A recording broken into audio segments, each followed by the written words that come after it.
Eh bien, des avocats ont rencontré pour la première fois des leaders séparatistes présumés arrêtés au Nigeria et puis transférés au Cameroun et depuis en prison d'ailleurs.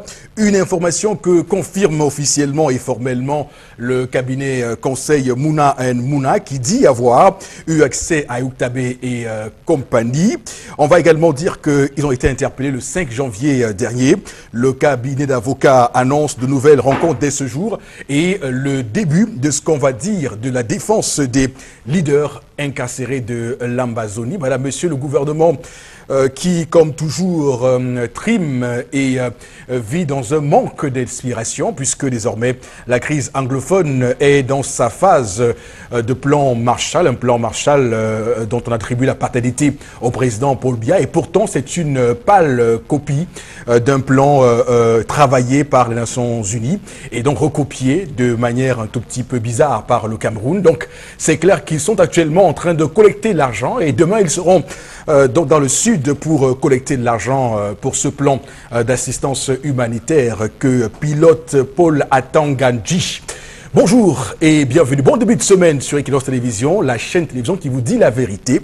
Et toute l'équipe est en place pour ce matin. D'abord vous, Auréole Choumi, bonjour et bienvenue. Bonjour Eric Fopoussi. Bonjour ce matin à nos milliards de téléspectateurs.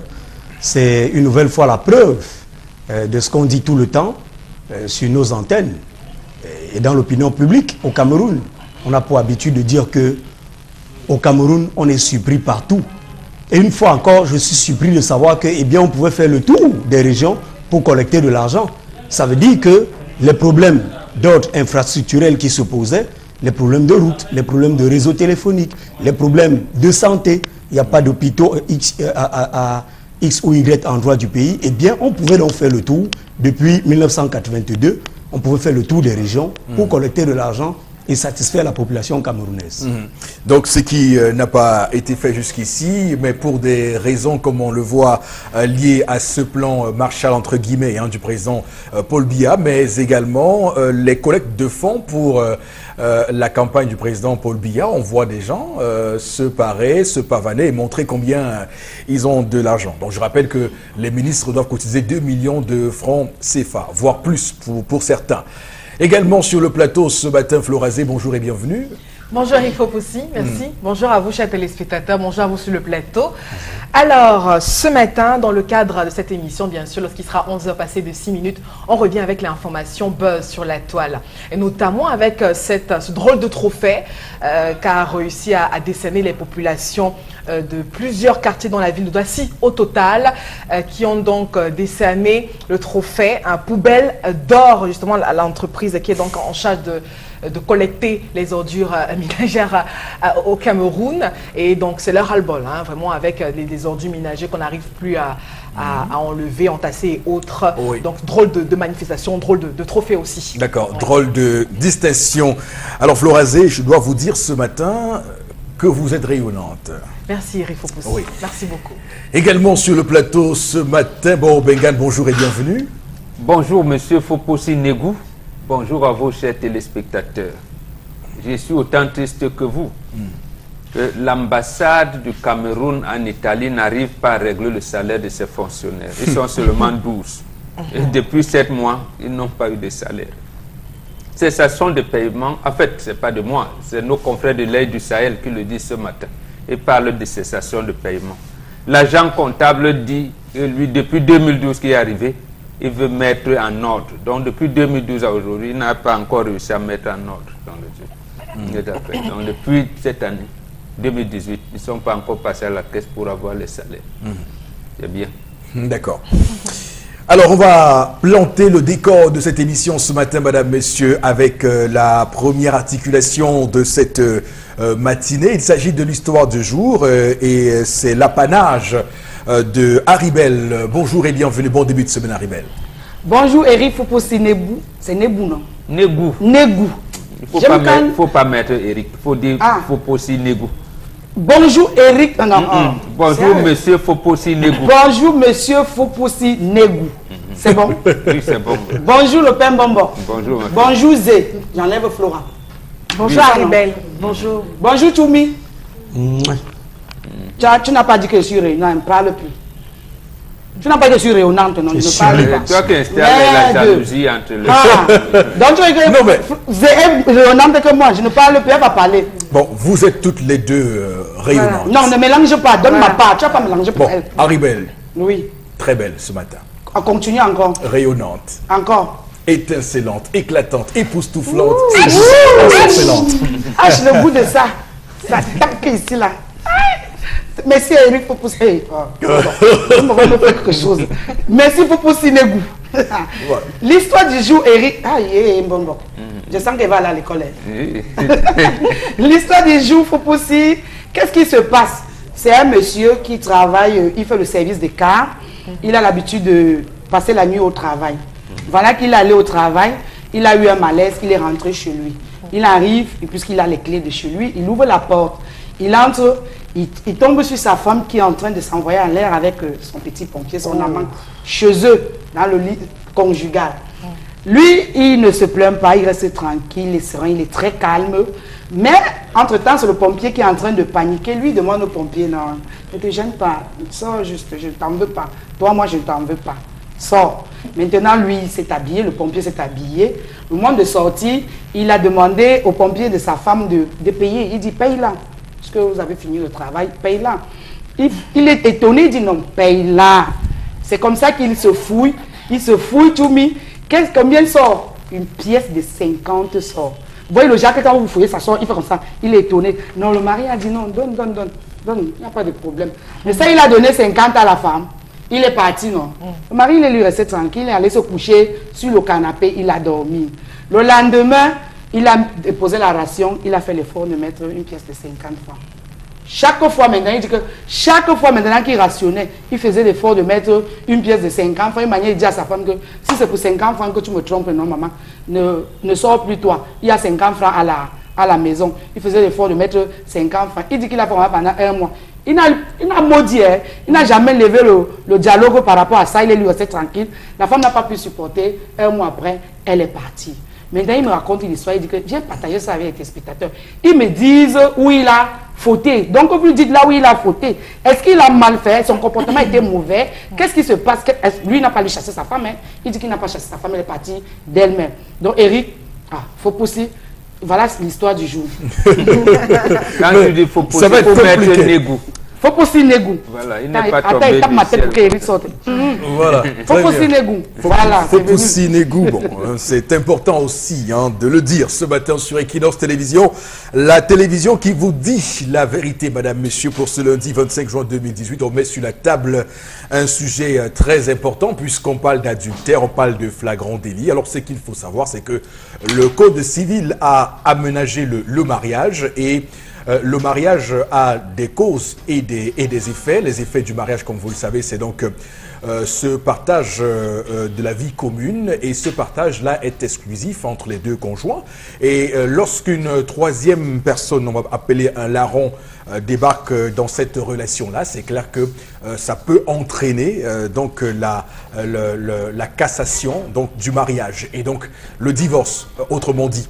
Et ce divorce-là, aujourd'hui, n'est pas la question que nous mettrons sur la table, puisque, clairement, il est dit dans l'histoire ce matin que l'homme a clairement trouvé les ressources nécessaires psychologiques et mentales pour pardonner à son épouse, mais en ayant une arrière-pensée derrière la tête, celle de lui montrer clairement l'erreur qu'elle a commise et que si jamais elle se sent prise par un excès de conscience, qu'elle se rappelle clairement où elle a fauté. Ouais. Mais pour le coup, est-ce que, pour autant, est-ce que c'est pour 50 francs, pour parler trivialement, que cette femme a trompé son mari? Ça peut être une question qu'on mettra sur la table. Pourquoi les gens trouvent la force de tromper, de commettre l'adultère? Qu'est-ce qui se passe? Quelles sont les responsabilités dans cela? Doit-on pardonner les conjoints adultérins? On va se poser cette question ce matin sur la table. Alors, j'aimerais quand même qu'on définisse les termes. Haribel a parlé ce matin de pompier de la dame. Alors, je sais que le pompier est celui qui éteint le feu. communément, je veux dire, c'est la définition officielle, les sapeurs-pompiers. Bon, maintenant, est-ce qu'il y a un feu dans la maison qu'un pompier régulièrement vient éteindre? Non, c'est une manière de dire au chaud, quoi. Oui, je comprends. Je laisse tomber. Ne gâte pas la sauce. Pompier, c'est bien dit. Ne gâte pas la sauce. Oui. Alors, Florazé, je m'adresse à vous en premier. Parce que vous êtes devenu, par la force des choses, sur ce plateau, défenseur de la condition féminine. Oui, tout à fait. Donc, je vous demande clairement, est-ce qu'il y a des circonstances atténuantes qu'on peut attribuer à cette femme aujourd'hui? Parce qu'elle n'est pas défendable, avouez-le. Oui, je l'avoue. Voilà. Je l'avoue. Oui. Elle aurait fait dans notre cadre. Je n'aurais pas défendu à 100%, mais j'aurais peut-être compris les motivations. Parce que vraiment, on est souvent dans des Mais qu'est-ce qui peut relations pousser une femme compliquées. à le faire? Mais non. Pour que les téléspectateurs également me comprennent. Parce qu'après, on va me traiter de tous les noms. Non, je viens pour dire que la femme a fauté. Parce que là, on est quand même sur le lit conjugal. Hein? Qu'est-ce qui a poussé cette dame, justement, à ne pas se maîtriser? Qu'on soit d'accord que l'adultère se passe au lit conjugal ou ailleurs, c'est proscrit. Non, oui, Eric Focus. Bon, maintenant, vous voulez catégoriser, hiérarchiser les degrés de nauséabondité, si ça existe, de cette affaire. Oui, parce que je sais qu'il y a souvent des raisons qui sont posées et qui peuvent être... qui peuvent être comprises. Oui, parce que les relations amoureuses souvent sont très compliquées. Maintenant, je viens pour dire que le monsieur a cette... pas agi comme il fallait, ça veut dire qu'il s'est maîtrisé. Il s'est maîtrisé. Parce qu'on a souvent eu ce type de cas où l'homme va prendre une martyre. Bref, il passe par un assassinat parce que justement on n'arrive pas à se contrôler, tout, on est dans... Est-ce que c'est justifiable? Je dis aussi non. C'est quand on arrive à un meurtre, c'est pas justifiable. Alors, j'aimerais à votre suite faire une précision parce que l'OMS, l'Organisation mondiale de la santé, estime donc à des millions le nombre de femmes africaines violentées, surtout dans le milieu conjugal, avec un taux de 50,6% en Afrique subsaharienne. Et retenez bien ce chiffre, 70,5% en Afrique centrale. Mais oui, parce que les femmes sont très mal comprises, Eric Fopoussi. J'ai l'impression que c'est plutôt l'homme qui ne comprend pas la notion. Non, mais veut dire que cet homme quand même est une exception. Oui, Eric Fopoussi, mais sauf que après, c'est l'après en fait que la femme n'a pas pu supporter. Vous savez, l'homme est là pour encadrer la femme. L'homme est là pour encadrer la famille. C'est-à-dire qu'elle n'a pas pu supporter, il y a des remords, il y a cette culpabilité qui pèse, qui repose sur ses épaules et elle part. Mais l'homme, justement, se pose, mais pourquoi part-elle? Qu'ai-je fait? Mais non, il devrait se poser. Qu'est-ce qu'il n'a pas fait, en fait? C'est de dialoguer avec la dame. Oui, le fait est fait. Chérie, pourquoi on attend arrivé là? Pourquoi on est là aujourd'hui? Laissez la Florazé, femme... ma question, elle est très simple. Et vraiment, vous tournez autour du pot. Je suis d'accord avec vous. Qu'est-ce qui peut amener une femme à l'extérieur? C'est-à-dire qu'elle n'est pas épanouie sexuellement, il lui manque de l'attention, l'homme, il est violent, l'homme, financièrement, il n'est pas assis. Visiblement, bon, le pompier en question n'est pas lui aussi nanti que ça. Qu'est-ce qui peut amener une femme à tromper son époux? C'est la question que je pose ce matin. Plusieurs raisons. Oui. Mais tout ça en un, pourquoi pas? Tout ça en un, ça veut dire une femme qui n'est pas choyée sexuellement, une femme qui n'a pas de l'attention, une femme qui ne se sent pas aimée. Alors, ne pas se sentir aimée, c'est tout. Ça veut dire que sexuellement, vous n'êtes pas comprise, dans le foyer, il n'y a jamais de dialogue, l'homme n'est pas pris en considération et tout. Donc, c'est cet manque d'amour. Maintenant, je viens pour dire que on peut régler cette situation dans le dialogue. Je ne vais pas jeter la pierre à des personnes qui réussissent à trouver leur bonheur, leur équilibre en allant voir ailleurs. Je dis que chacun a ses raisons, mais je suis contre aussi l'infidélité. Mais je dis qu'ici, on nous a toujours dit, femme, supporte. Maman, mon mari a un fidèle, on dit, supporte. Ne regarde, ferme les yeux, ne regarde pas où ton mari, ne cherche pas à savoir ce qu'il fait, ne cherche pas à savoir où il est. C'est ça en fait, ce manque de dialogue qui peut pousser à un moment donné la femme à faire n'importe quoi parce qu'elle a l'impression de vivre seule. Mais dans le cas précis, je dis, l'homme a peut-être manqué de tact. Oui, il s'est contrôlé, je dis chapeau.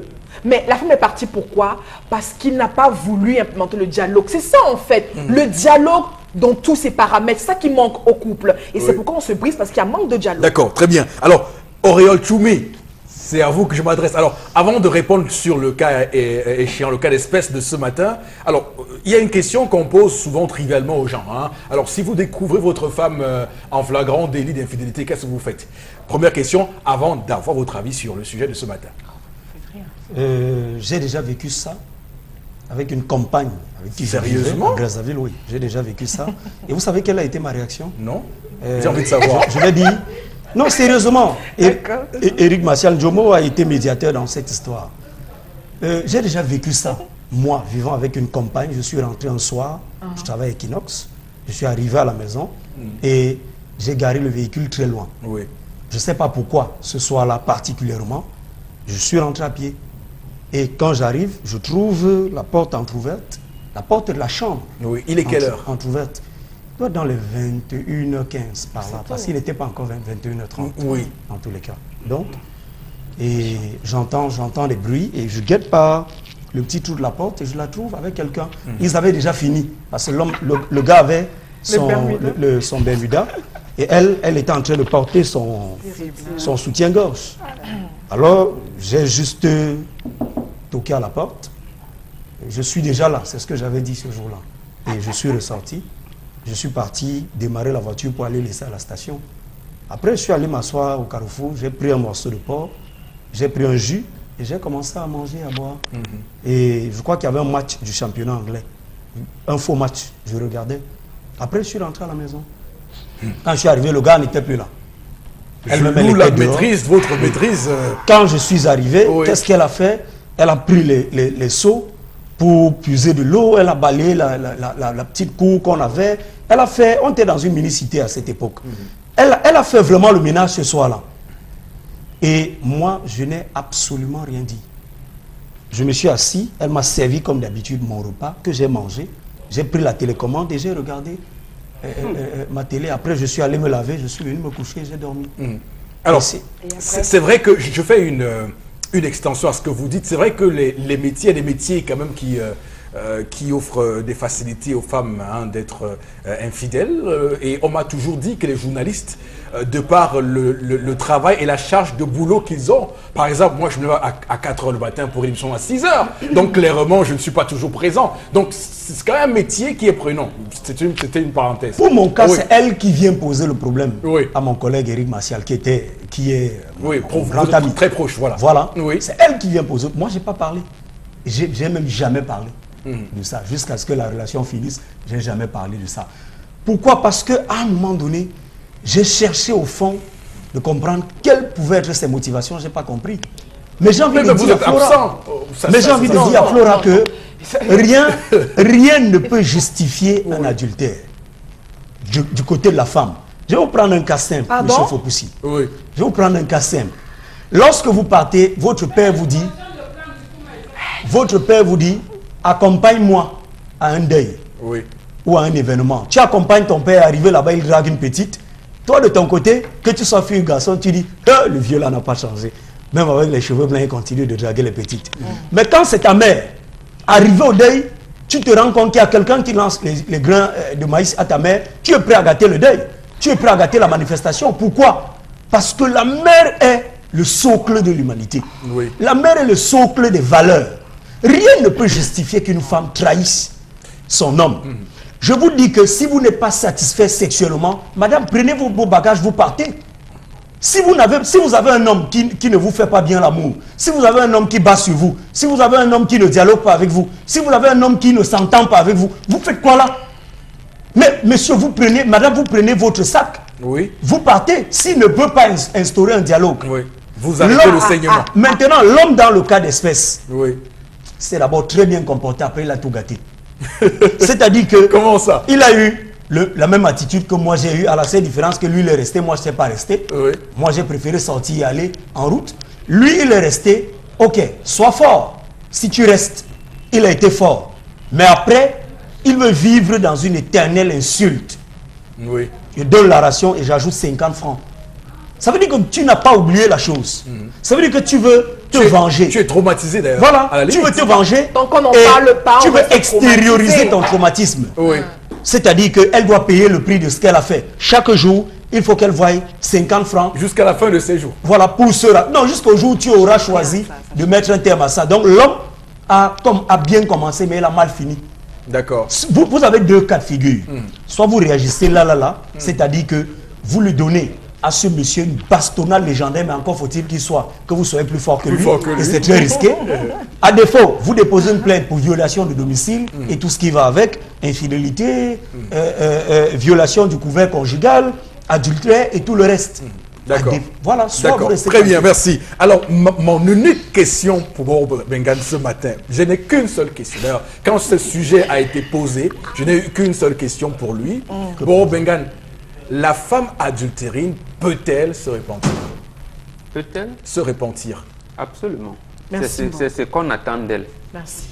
C'est ce qu'on attend d'elle. Et contrairement à ce qui a été développé, l'homme a fait ce qu'il fallait faire. Il n'a pas fait, j'allais dire, de faute. Oui. Il n'a commis aucune faute. Aucune. C'est l'homme qui est venu. En fait, il ne fallait pas qu'il donne de l'argent à sa femme, à cette femme. Effectivement, je comprends qu'on vous surprend dans cette situation, vous êtes troublé. Parce que vous ne savez pas, en fait parce qu'à bien voir, leur relation n'était pas fondée sur de l'argent. N'était pas fondée sur de l'argent. C'est un homme, une femme, comme vous avez dit, peut-être insatisfaite, peut-être même parce que la nature humaine est faite des défauts aussi. Parce que le défaut, pour une femme, comment vous pouvez trouver, il y a plein de princesses, d'aristocrates, femmes, qui sortent avec les jardiniers. Il y a plein de femmes nantis qui viennent chercher les gamins au lycée et tout, ou leurs chauffeurs. Comment vous expliquez ça? C'est ça la nature humaine. Donc ces choses-là ne s'expliquent pas contrairement à ce que l'OMS et tout ce que vous prenez là vous explique, le système des Nations Unies. Ils ne s'y connaissent pas. Même, je profite même pour vous dire, demandez à vos gens des Nations Unies de revoir les statistiques de violences faites aux femmes. L'année dernière, je ne sais pas quand, septembre, octobre, novembre, je ne sais plus, les femmes en France se sont organisées. Elles-mêmes, elles ont sorti des statistiques. Elles ont dit qu'il y a plus de 500 000 femmes qui sont victimes de violences en France. Et ces violences sont même suivies de morts. Avec des plaintes qui n'aboutissent pas. Voilà, donc 6 millions d'habitants. Voilà, donc c'est la France, c'est pas l'Afrique centrale. Oui, mais je prends des chiffres à l'Afrique centrale. Des faux chiffres, je dis bien. C'est l'OMS qui dit ça, bon, c'est pas moi. Je vous demande de leur dire de réactualiser leurs chiffres, parce que là, c'est les femmes françaises qui ont parlé. Parce que ça a baissé. Je ne sais pas. Je dis que là, c'est la France qui en a parlé. Et la France n'est pas en Afrique centrale. Bon. Je ne suis pas bon en géographie, mais il me semble que la France n'est pas en Afrique centrale. Vous savez que la France est considérée à la Coupe du Monde de la Russie comme le 6e pays africain. Donc, on pourrait faire une discussion. Elle viendra donc jouer la CAN 2019. Voilà. Non, je vous dis, les problèmes, en fait, ça fait dire que cet homme a appris ce qu'on appelle le mariage. C'est ce qu'on apprend. Quels sont les problèmes qu'on doit supporter quand on va en couple? Il y a le problème de l'infidélité, les problèmes de sorcellerie et les problèmes de vol. C'est-à-dire que dans nos traditions, quand une femme vole, vous pouvez imaginer ce que ça peut faire. Quand une femme se lance dans la sorcellerie, elle veut attacher les enfants de ses co-épouses, elle veut et même son mari, et l'infidélité. Comme disait M. Tchoumi, justement, la nature humaine, depuis que l'humanité existe, on est prêt à tolérer, j'ai dit tolérer l'infidélité de l'homme. Mais on n'est pas prêt à tolérer l'infidélité de la femme. Très bien. Donc, quand la nature a agrémenté ces choses de cette manière, a construit ces choses de cette manière, et c'est pour cette raison qu'on demande souvent aux femmes, contrairement à ce que développent, ne cherchez pas à justifier vos dérapages par le raisonnement logique de l'émancipation de ci ou de ça, précisément parce que la femme, en le faisant, elle va perdre l'essentiel de ce qui fonde l'humanité, son 6e sens. La femme a un 6e sens plus développé que l'homme. Comment elle peut donc organiser, entretenir la nature? Quand on dit la nature, je dis l'humanité entière. Si elle veut, on lui dit, vous êtes grande quand vous êtes derrière l'homme. Elle dit non, dites à côté. Mais on vous dit, vous n'êtes même plus à côté, vous êtes devant. Donc en fait, elle oublie un statut. Quand on le dit, une grande femme derrière c'est un grand homme, elle pense qu'on la cache. Alors que non. En fait, c'est ce statut derrière qui pousse l'humanité. Mais donc, elles ont posé le problème en termes d'individus. Et quand vous posez le problème en termes d'individus, vous faites tout faux. C'est pour ça qu'elles n'arrivent même pas, elles choisissent d'être célibataires. Et elles n'arrivent pas à savoir ce qui se cache derrière célibataire. Et elle a accepté d'être célibataire, mais elle est prête à aller prendre un homme marié. Elle oublie que prenant un homme marié, elle est en train de, j'allais dire, de faire un coup bas à l'autre femme qui, elle a accepté d'être mariée. Donc voilà autant de contradictions qu'on aimerait dire à nos filles, surtout nous les initiés africains, d'apprendre. L'école vous abrutit. L'école occidentale, mais rappelons que la grande royale dans l'aventure ambiguë de Cheikh Hamidou Kane demande d'y aller. Elle a dit quoi? C'est qu'on y perd, vaut-il c'est qu'on gagne. Elle a dit non. Elle a dit non, c'est qu'on va perdre ne vaut pas ce qu'on y gagne. D'accord. Ok. Alors, on va également demander ce matin l'avis de Haribel qui nous a conté cette histoire géniale qui nous permet quand même de tirer des leçons importantes pour la femme elle-même et pour les couples. Qu'est-ce que tu as à dire à cette histoire? Moi, ce que j'ai à dire à ce monsieur, c'est qu'il a bien réagi, mais il a gâté à la fin, pas la manière de Tchoumi, mais il a gâté en fuyant le dialogue. Même si c'est moi-même, je vais moi déménager parce que là, c'est une chicotte silencieuse. Non, quand vous dites fuir le dialogue, comment? Non, il devait au moins amener sa femme, demander ce qui se passe, se poser d'abord la question à savoir qu'est-ce qui peut pousser sa femme à amener un homme chez lui et le tromper en plus. Ma fille, justement, il a parlé de repentir. Quand on entend vous observer la femme, est-ce que la femme peut avoir elle aussi le courage, si elle développe son sixième sens, elle doit avoir le courage de dire chérie, je sais, pardonne-moi. C'est tout. Non, oui, mais elle sait déjà qu'elle a fauté. Oui, elle se parle. Non. Chérie, je sais, je n'aurais pas dû. S'il te plaît, pardonne-moi. C'est tout. Oui, mais je crois qu'il y a quand même, il y a la repentance qui peut également se faire par les jets. Parce que moi, j'écoute attentivement l'histoire de Florence, vous grappiez du temps sur le temps. Non, Doréal, il a dit... Non, vous grappiez du temps sur le temps de... C'est genre, comme on m'a dit tantôt pour dire que dans les gestes, la femme se repent toujours. On parle, c'est pas des gestes. Ça s'exprime. S'il causait avec sa femme, je suis sûr qu'aujourd'hui, la femme ne devait pas quitter le foyer. Tout à fait. On dit la femme, c'est le sexe faible. C'est vous qui dites ça chaque jour. La femme, c'est le sexe faible. La femme, c'est la côte. La femme, c'est une part de la côte. Le bastonnage qu'on reçoit des femmes, si les hommes parlaient, ça allait... Non, vous êtes peu. Oui. On dit, c'est vous qui dites toujours que la femme, c'est la côte de l'homme et tout. D'accord. Oui, peut-être la chair est faible, elle a été faible, elle a commis cet acte-là. Hein? Appelle-la, la femme, c'est ton enfant, c'est ta fille. Appelle-la, tu lui demandes que maman, j'ai dérangé à quel niveau? Au point où tu viens avec un homme sur notre lit. Qu'est-ce qui s'est réellement passé? Voilà. Je ne te donne pas à manger. Je ne te satisfais pas sexuellement. J'ai fauté où? Non, là maintenant, quoi, elle va s'expliquer et vous allez arranger. Non, elle va demander des excuses. C'est ce qu'il faut éviter. C'est ce qu'il faut éviter. Je vous ai dit que lorsque vous engagez ce type de débat, ça crée des frustrations. Zéro frustration. Nous, madame, nous les femmes, on aime ça. Nous, on aime ça.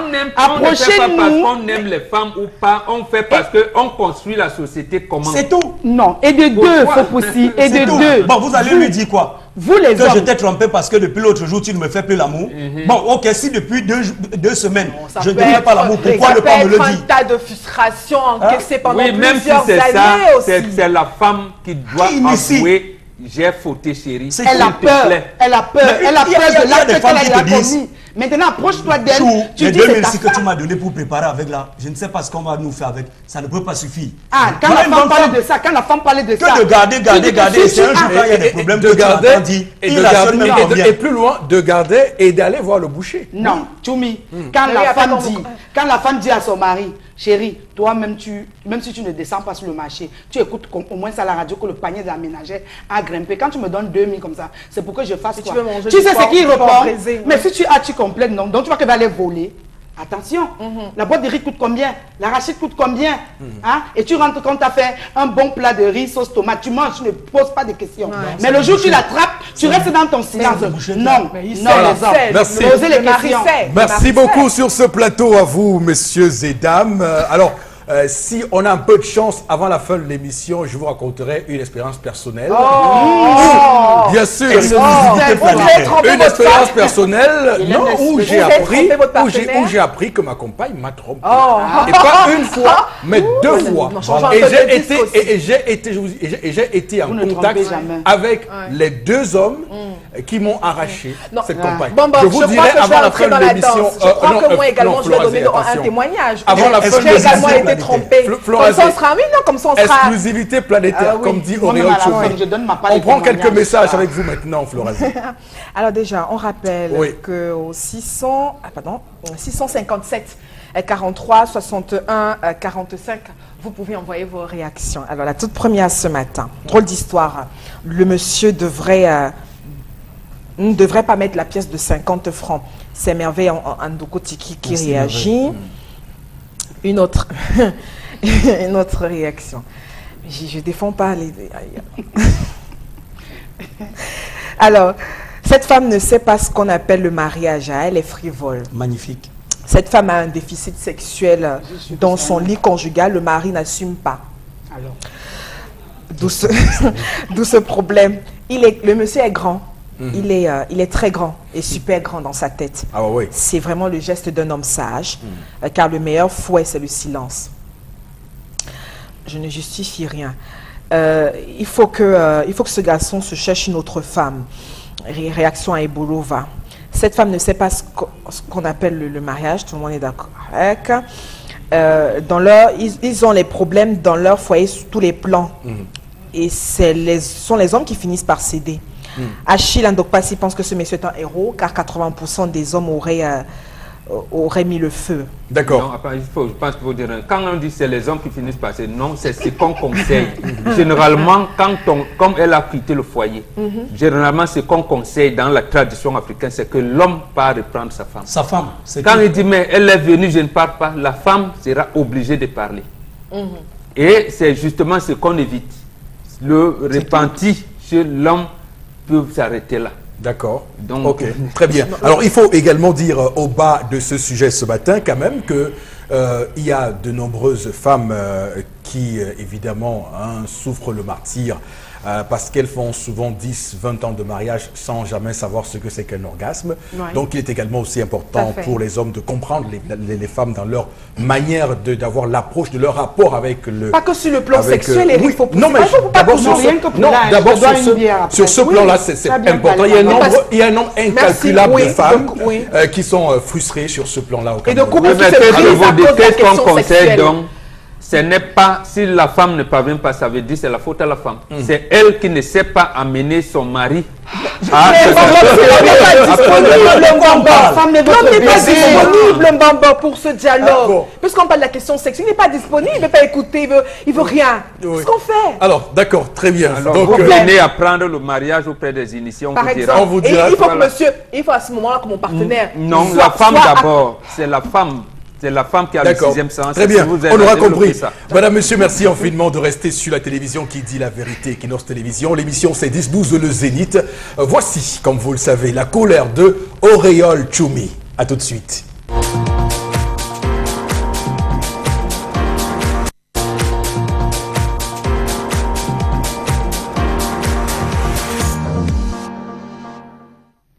Depuis l'avènement des réseaux sociaux, la dépravation des mœurs bat son plein au Cameroun. La disparition des cours de civisme ou d'instruction civique devenue éducation civique et plus tard éducation à la citoyenneté et à la morale dans les écoles fait que désormais plus rien n'émeut les jeunes au Cameroun. Le courage qu'on a devant le clavier de son téléphone a atteint un niveau d'indécence à nul autre pareil. Le buzz. Voilà un mot arrivé au Cameroun. D'abord, à partir des chaînes de télévision à caractère musical, on parlait de buzz pour indiquer les artistes et les stars qui se sont démarqués par des faits plus ou moins ordinaires. Aujourd'hui, le buzz, ce n'est plus une affaire de stars. Chaque follower est désormais en quête de buzz. Un accident de la circulation, par exemple, n'émeut plus personne. Personne. Les secouristes qui devraient être les témoins de la scène ont disparu. Chacun est devenu un photographe professionnel qui filmera le premier, qui diffusera le premier. Voilà ce qui intéresse les secouristes d'aujourd'hui. Les personnalités de la République sont mises à mal. Des secrets de famille sont dévoilés. Et les réseaux sociaux offrant la possibilité de créer des comptes fictifs, bonjour le dégât. Que dit des secrets d'État?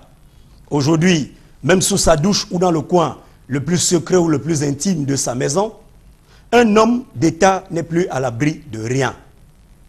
Rien. La quête du buzz pousse les cybernautes à se livrer à des excès inimaginables. Les informaticiens ont beau rappeler que ces cybernautes peuvent être tracés à partir de l'adresse IP de leur téléphone ou de leur machine, rien n'y fait. Le buzz se poursuit et de fort belle manière. Qui ne se souvient pas du traumatisme causé par la vue des cadavres des Maccabées entassés dans des morgues de petit calibre après la catastrophe des Zeka? Des exemples comme cela, on peut en citer par centaines, par milliers. Chaque jour, la toile fait l'objet d'une image choquante. Le syndrome du buzz a pris tout le monde, même les soldats au front de guerre. Ils filment comme un trophée de guerre les actes de torture qu'ils appellent manœuvres. Ils les diffusent non sans avoir pris la peine de flouter les images. Conséquence, le désir de vengeance aggrave des crises comme la crise anglophone. À chacun de prendre donc ses responsabilités. Posons-nous la question de savoir combien de corps a-t-on vu à la télé lors des attentats du 11 septembre, lors des attaques de Paris, de Londres, de Berlin, d'Ottawa et bien d'autres. Même dans nos familles, on zoome le visage d'un proche décédé et on placarde sur Facebook pour recevoir des j'aime, des tristes, des j'adore, des rip, etc. Qui, oui qui, saura éveiller la conscience collective et restaurer les valeurs ancestrales dans ce pays? De quoi participe ce libertinage? Qui sortira ce pays de l'auberge?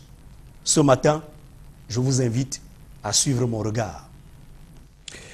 Auriol Choumi qui signe cette colère de ce lundi 25 juin 2018, en début de semaine, qui commence avec les réseaux sociaux. Et j'aimerais avec vous et à votre suite reprendre ici les propos de Umberto Eco qui dit très clairement, et là je le cite, « Les réseaux sociaux ont donné le droit de parole à des légions d'imbéciles qui avant ne parlaient qu'au bar ». Donc voilà ce que dit Umberto Eco, et ça résume clairement ce que l'on vit actuellement au cœur de ces réseaux sociaux-là. Bon, Robengan, on doit commencer par dégager les responsabilités. Vous les trouvez à quel niveau?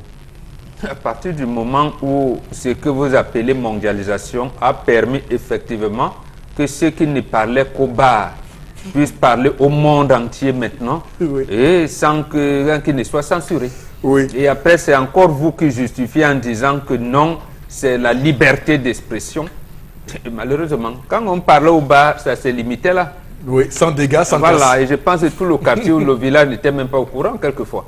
Maintenant, quand vous avez vu des photos obscènes, après la rencontre de président Trump et Kim Jong-un, vous avez vu, c'est inimaginable, c'est inacceptable. Mais pourquoi les créateurs de ce que vous appelez ce village planétaire-là n'arrivent pas à mettre en place une certaine censure, oui, ne serait-ce que pour des photos obscènes? Bon, c'est vous qui maîtrisez la technologie, mais l'effet relevé par M. Choumi est très grave. Est très grave au point où vous allez même dans des lieux, j'allais dire, publics comme les hôtels et tout. On nous dit même qu'il y a certains hôtels où quand on veut, voilà, il y a des caméras cachées, c'est-à-dire que n'importe qui, vous pouvez payer vos chambres d'hôtel, vous payez et on vous filme. Et après on commence à vous faire le chantage. Quelquefois même, on vous dit c'est des services de renseignement, c'est ci, c'est ça. Mais est-ce que ça ne participe pas quand même de l'utilisation qu'on en a fait de cet outil. Pourquoi a-t-on créé les prisons? Pourquoi y a-t-il, c'est vous qui aimez parler de la loi, le droit, le code tel a dit que le code ceci. Et je rappelle que le Cameroun a une loi sur la cybercriminalité. C'est précisément parce que la nature humaine a un côté animal, j'allais même dire excessif. Ce côté animal excessif transparaît presque chaque fois qu'on est très content, qu'on est très fâché contre quelqu'un. On peut quand même développer une certaine argumentation contre quelqu'un sans même s'en rendre compte. Il a dit, vous avez bien dit tout à l'heure, quelqu'un peut surprendre son épouse en flagrant délit d'adultère et prendre la machette. D'abord, vous avez lu le livre de Jean-Paul Sartre, les mains sales. Voilà, même Odereux a été assassiné comme ça. Bon. Et jusqu'à aujourd'hui, même vous les intellectuels, vous ne parvenez pas à dire si c'était un crime passionnel ou bon. D'accord. Donc, je vous dis, la nature humaine a un côté animal nécessaire. Il faudrait que nous qui pensons avoir développé notre intelligence, avoir conscience de l'humanité, avoir vraiment développé, avoir amené les droits de la protection de ci et de ça, mais donc assainir la situation aujourd'hui. Je me serais attendu, ce n'est pas que ce soit mon avis personnel, est-ce que l'utilisation que nous faisons au Cameroun, l'appropriation que nous faisons de ces outils-là ne reflète pas clairement l'état d'esprit général des Camerounais? Ce n'est pas d'une société exclusivement camerounaise. D'une société. En Autriche, en Australie, vous avez quelqu'un est venu dans un... c'est pas pendant les vacances dans une île, commencer à fusiller les gens. Pendant qu'on les autres filment, ils envoient dans les réseaux sociaux. Quelqu'un filme et vous dit, voilà comment nous allons terroriser les Arabes. Les Arabes filment, voilà comment nous allons faire ceci. Ce n'est pas typiquement camerounais. La gars aux États-Unis, ils se retrouvent en groupe et tout pour diffuser les images de toute nature au monde entier. Il n'y a pas que bon. Sur nos, je veux dire, nous, on peut passer là-bas qu'il y a plus de responsabilités. Est-ce que psychologiquement, ce n'est pas la conséquence de gens qui se sentent seuls dans la vie réelle et qui se ressentent le besoin d'avoir une vie via ces plateformes? Non, je ne pense pas. Oui. Nous avons le force de maintien de l'ordre camerounaise. Ils commettent des exactions, ils filment et ils envoient sur la toile. Lorsque le secteur d'État, la défense chargée de la gendarmerie interdit les smartphones, c'est pourquoi. C'est là, au lieu, ils prennent cela comme des trophées de guerre et tout mis l'Asie. Donc comment vous avez, ça a d'ailleurs attiré l'attention et de la communauté internationale pour épingler davantage le gouvernement camerounais. Vous êtes en train de terroriser, on demande aux femmes de nager dans la boue et on filme et on envoie dans les réseaux sociaux. C'est des gens, c'est des hauts gradés de l'armée. Ça veut dire qu'ils ont été à l'université, ils ont appris un certain nombre de choses et ils savent ce que c'est que les droits de l'homme et tout. Ok, voilà, justement, on tombe droit pic là sur la question des droits de l'homme et au final, est-ce qu'on veut le beurre et l'argent du beurre? Parce que, je prends l'exemple, la Chine a son réseau social Facebook à elle et a émis un certain nombre de restrictions sur l'utilisation. J'imagine que si une telle mesure venait à prendre au Cameroun, on aura tout le monde à dos. On dira que le régime camerounais est un régime de dictature. Mais l'Afrique peut le faire.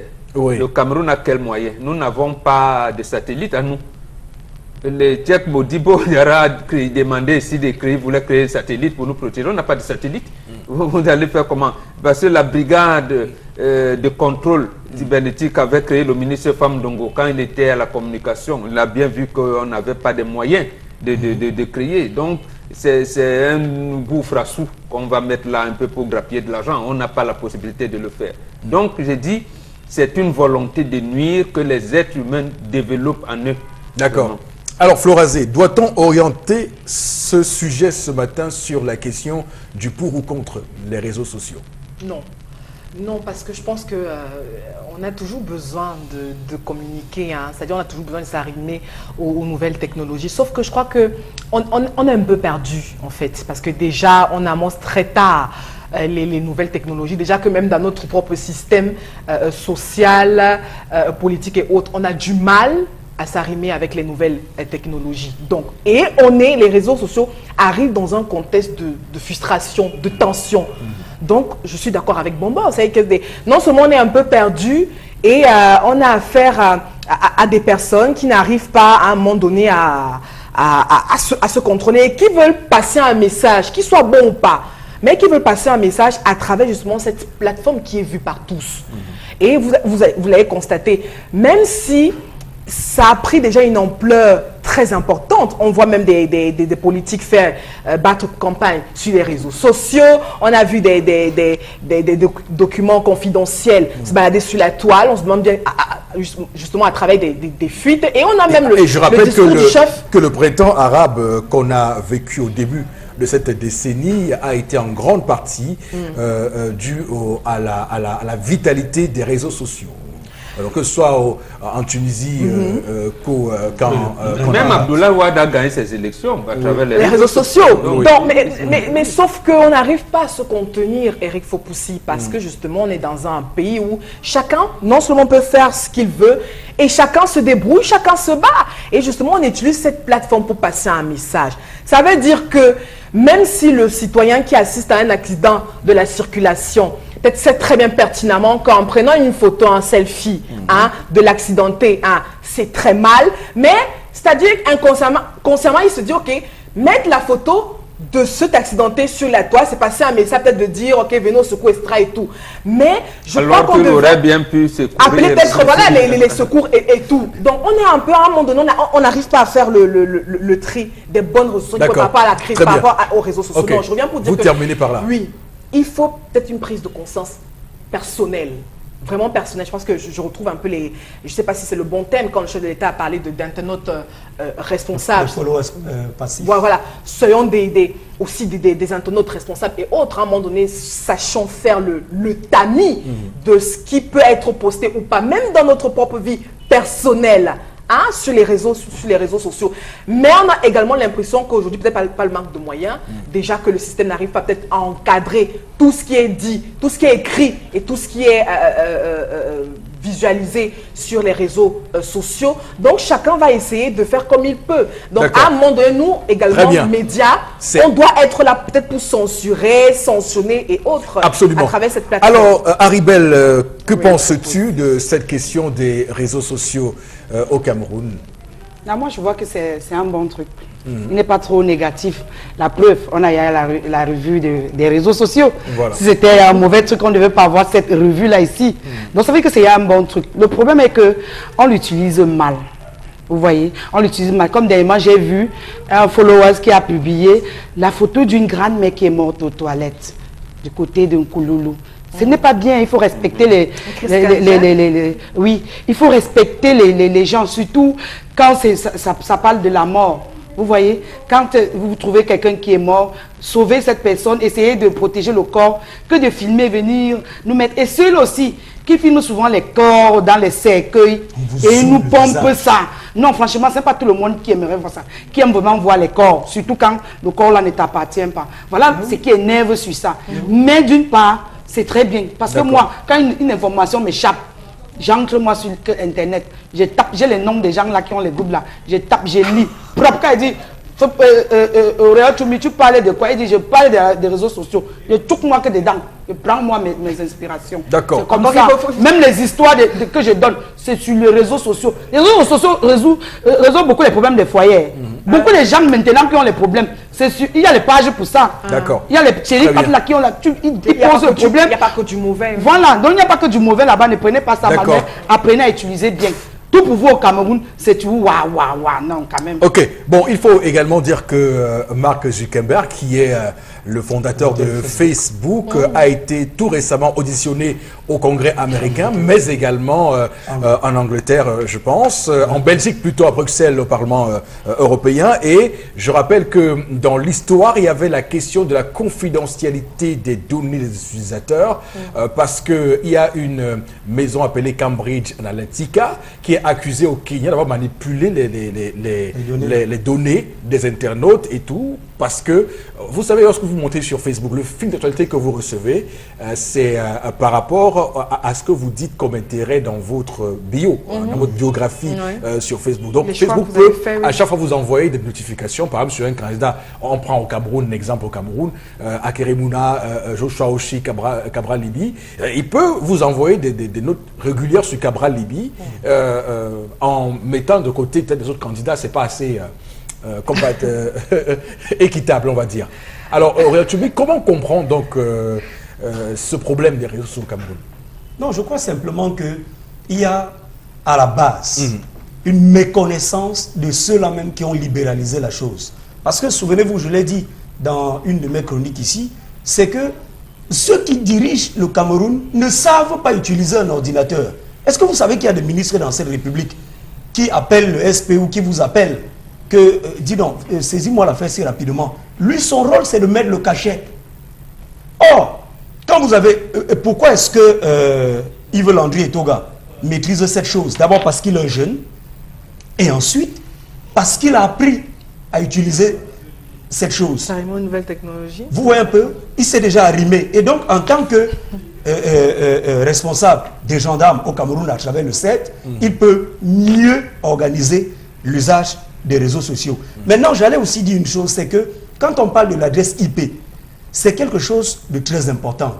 Chaque utilisateur devrait savoir que ce soit votre téléphone portable ou votre laptop, il y a une adresse IP. Donc, utilisez qu'on peut retracer. Qu'on peut retracer. Oui. Donc, utilisez n'importe quel faux profil. Créer n'importe quel faux profil. Aujourd'hui, même les secrets d'entreprise sont dehors. Un DG convoque une réunion avant même que d'avoir fini le rapport de la réunion se retrouve sur les réseaux sociaux dans les détails près de la chose. Oui. Maintenant, on peut retracer. Pourquoi est-ce que l'affaire évolue? Simplement parce qu'il y a aussi moins de plaintes. Il y a moins d'affaires enrôlées dans les tribunaux. Parce que si... Et les gens peut-être minimisent encore... Et les gens minimisent encore l'impact négatif de cela dans leur vie. C'est tout. Quand vous prenez... comme Aribel disait tout à l'heure, un mort sur la route, vous dites, Tantampion, voyage, et il y a eu accident à Bomiebel, vous filmez des corps, le sang partout.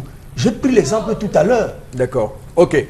D'accord, merci beaucoup Auriel Tchoumi pour cette chronique, cette colère de ce lundi matin. Madame, monsieur, c'est ici que prend fin cette première partie de l'émission. On revient dans un court instant pour la deuxième partie. A tout de suite. Retour sur le plateau du Zénith pour cette deuxième partie. Madame, monsieur, merci infiniment pour votre fidélité sur la chaîne qui, au-delà de l'image, vous rencontre, Equinox Télévision. Pour cette deuxième partie, vous savez ce qui nous reste à vous dévoiler. D'abord, dans un court instant, la revue des réseaux sociaux. Avant ça, il y a les différents messages que vous nous envoyez et c'est Florazé qui est chargé d'ailleurs de nous faire le compte rendu. On y va avec vous, Florazé.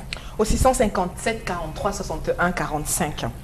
Bonjour, par rapport, je crois que c'est par rapport à la colère, c'est la mauvaise éducation qui est la conséquence de tout cela. Les gens sont de moins en moins éduqués et se livrent à ce qui est immoral et sont appréciés même parfois par les journalistes.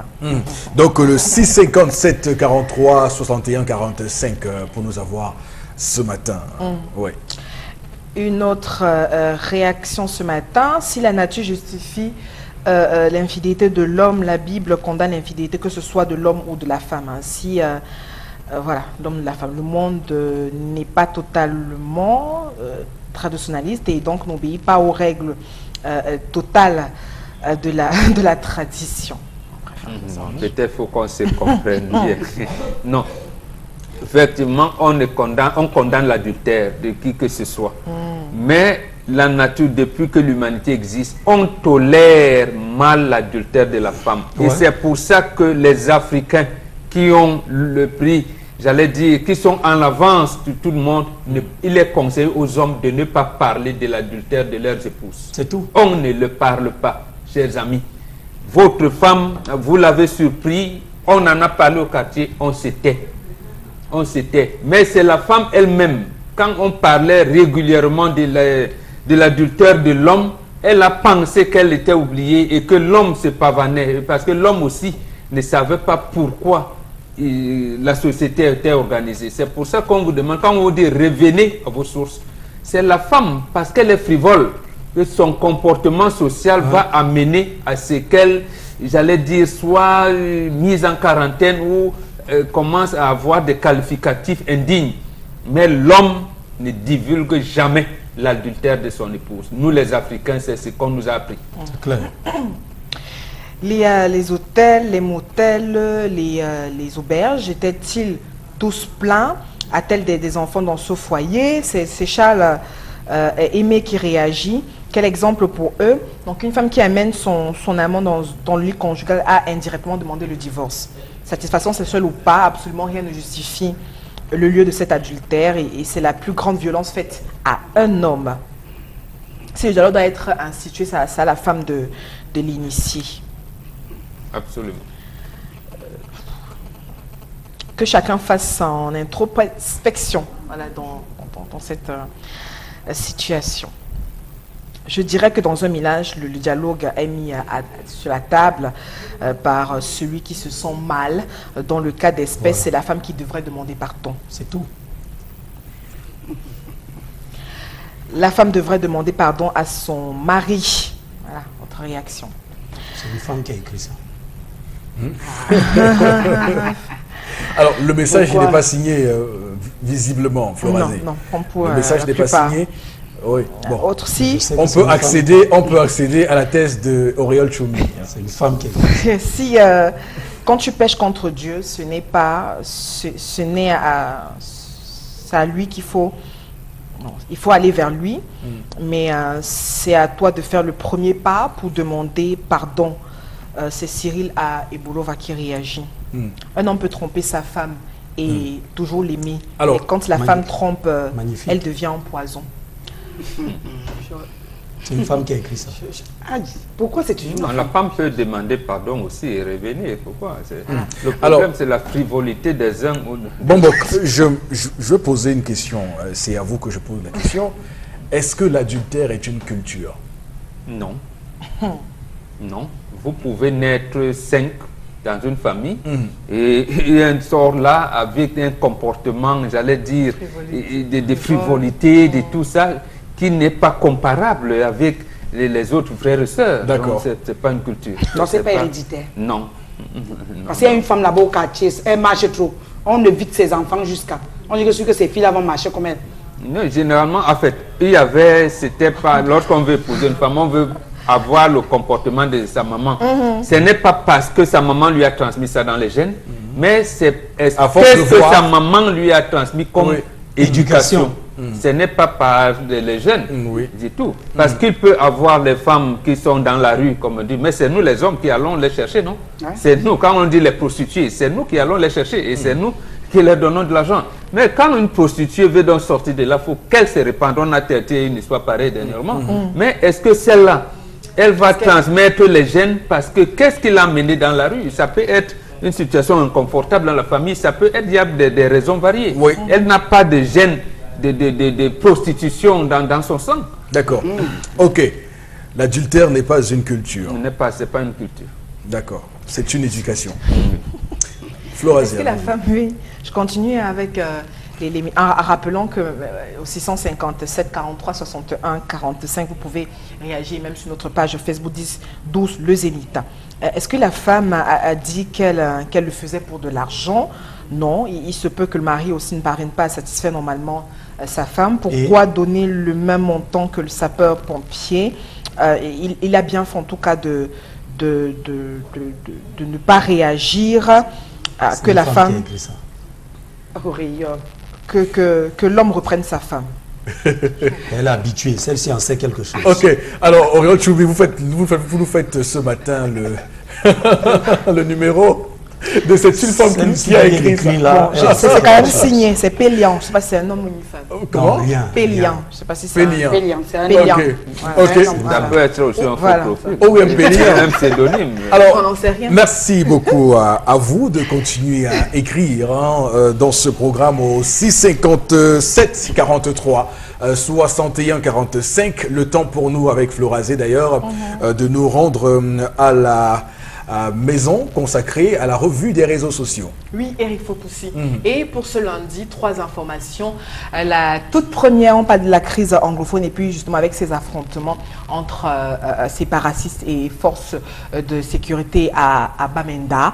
On rappelle que le ministre de la Défense a jugé la situation grave, et ce malgré l'annonce en milieu de semaine par le gouvernement, surtout d'un plan d'assistance humanitaire d'urgence destiné à cette partie du pays. On est entre le nord-ouest et le sud-ouest. Par rapport à cette information également, on a interrogé aussi certains sénateurs vendredi dernier sur les récentes évolutions du conflit. Et puis le ministre de la Défense aussi a indiqué que 3 éléments des forces de l'ordre et de la sécurité avaient été tués lors de ces affrontements. Voilà donc l'information liée à cette crise anglophone qui continue justement de s'enliser.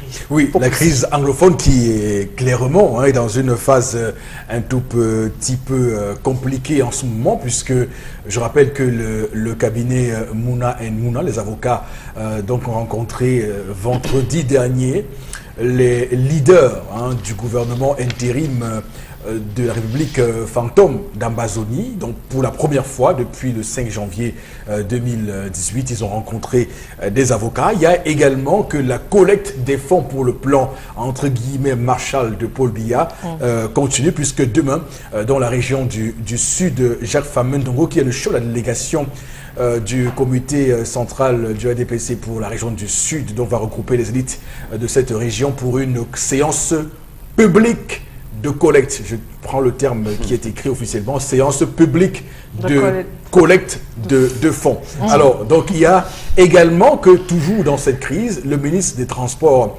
Galeb Bibeye, a dû annuler un déplacement à Limbé pour des raisons sécuritaires. Donc c'est pour dire que la crise est dans une phase un tout petit peu compliquée et les informations viennent un peu de partout, ça nous choque. Mais ce qui est encore plus choquant, c'est que Bamenda, qui est une place urbaine très urbanisée, puisse subir cette guérilla urbaine. Alors on nous dit que régulièrement il y a des tirs ici et là, mais que ce qui s'est passé en fin de semaine a été une grande première, de voir des tirs nourris sur des domiciles de civils. Alors c'est assez ahurissant ce qui s'est passé là, et clairement c'est très inquiétant, Bengan. Oui, c'est très inquiétant, vous l'avez dit, parce que j'avais pris l'exemple ici d'un enfant qui dit à son papa le soir qu'il a mal au pied. 3 jours après, papa, il ne s'occupe pas de lui, il va poser le problème de l'infidélité de sa maman. Tout à fait. Il va dire, mais maman, dis-moi, est-ce que c'est même mon père? Bon, quand il va poser le problème de l'infidélité de sa maman, et si à un moment, sa maman n'a pas de tact pour lui dire que mais non, tais-toi, c'est ton père, le couple sera amené non plus à résoudre le problème du pied de l'enfant qui fait mal, ça va demeurer, mais davantage à parler de l'infidélité de la mère. Donc, et on va dire l'enfant avait les agendas cachés. Non, il se trouve, vous l'avez dit, que la crise, d'abord Bamenda est sous, comment vous l'appelez ça, couvre-feu à partir de 19h. Et ce qui s'est passé en début de week-end, c'est passé la nuit. Ça veut dire que c'est, comme vous avez dit, de la guérilla urbaine. La guérilla urbaine, et vous parlez bien de tirs nourris pendant plusieurs heures. Pendant plusieurs heures, ça veut dire que les Ambazoniens sont en train, j'allais dire, de progresser, de gagner du terrain progressivement. Et ils l'ont fait dernièrement à Fogo Tongo et à Fogo Fonden. Ils commencent à venir, comme vous avez dit, en début de semaine aussi, un adjudant-chef est tué. Pratiquement vont vers le littoral et l'ouest là maintenant, ça va être un peu difficile. Ça veut dire que la puissance de feu et stratégique est en train de grandir. Absolument, ils veulent agrandir la terreur, ils veulent propager la terreur. Ils veulent propager. C'est pour cette raison, et vous l'avez dit, elle ne sait pas si aujourd'hui, là c'est le deuxième argument,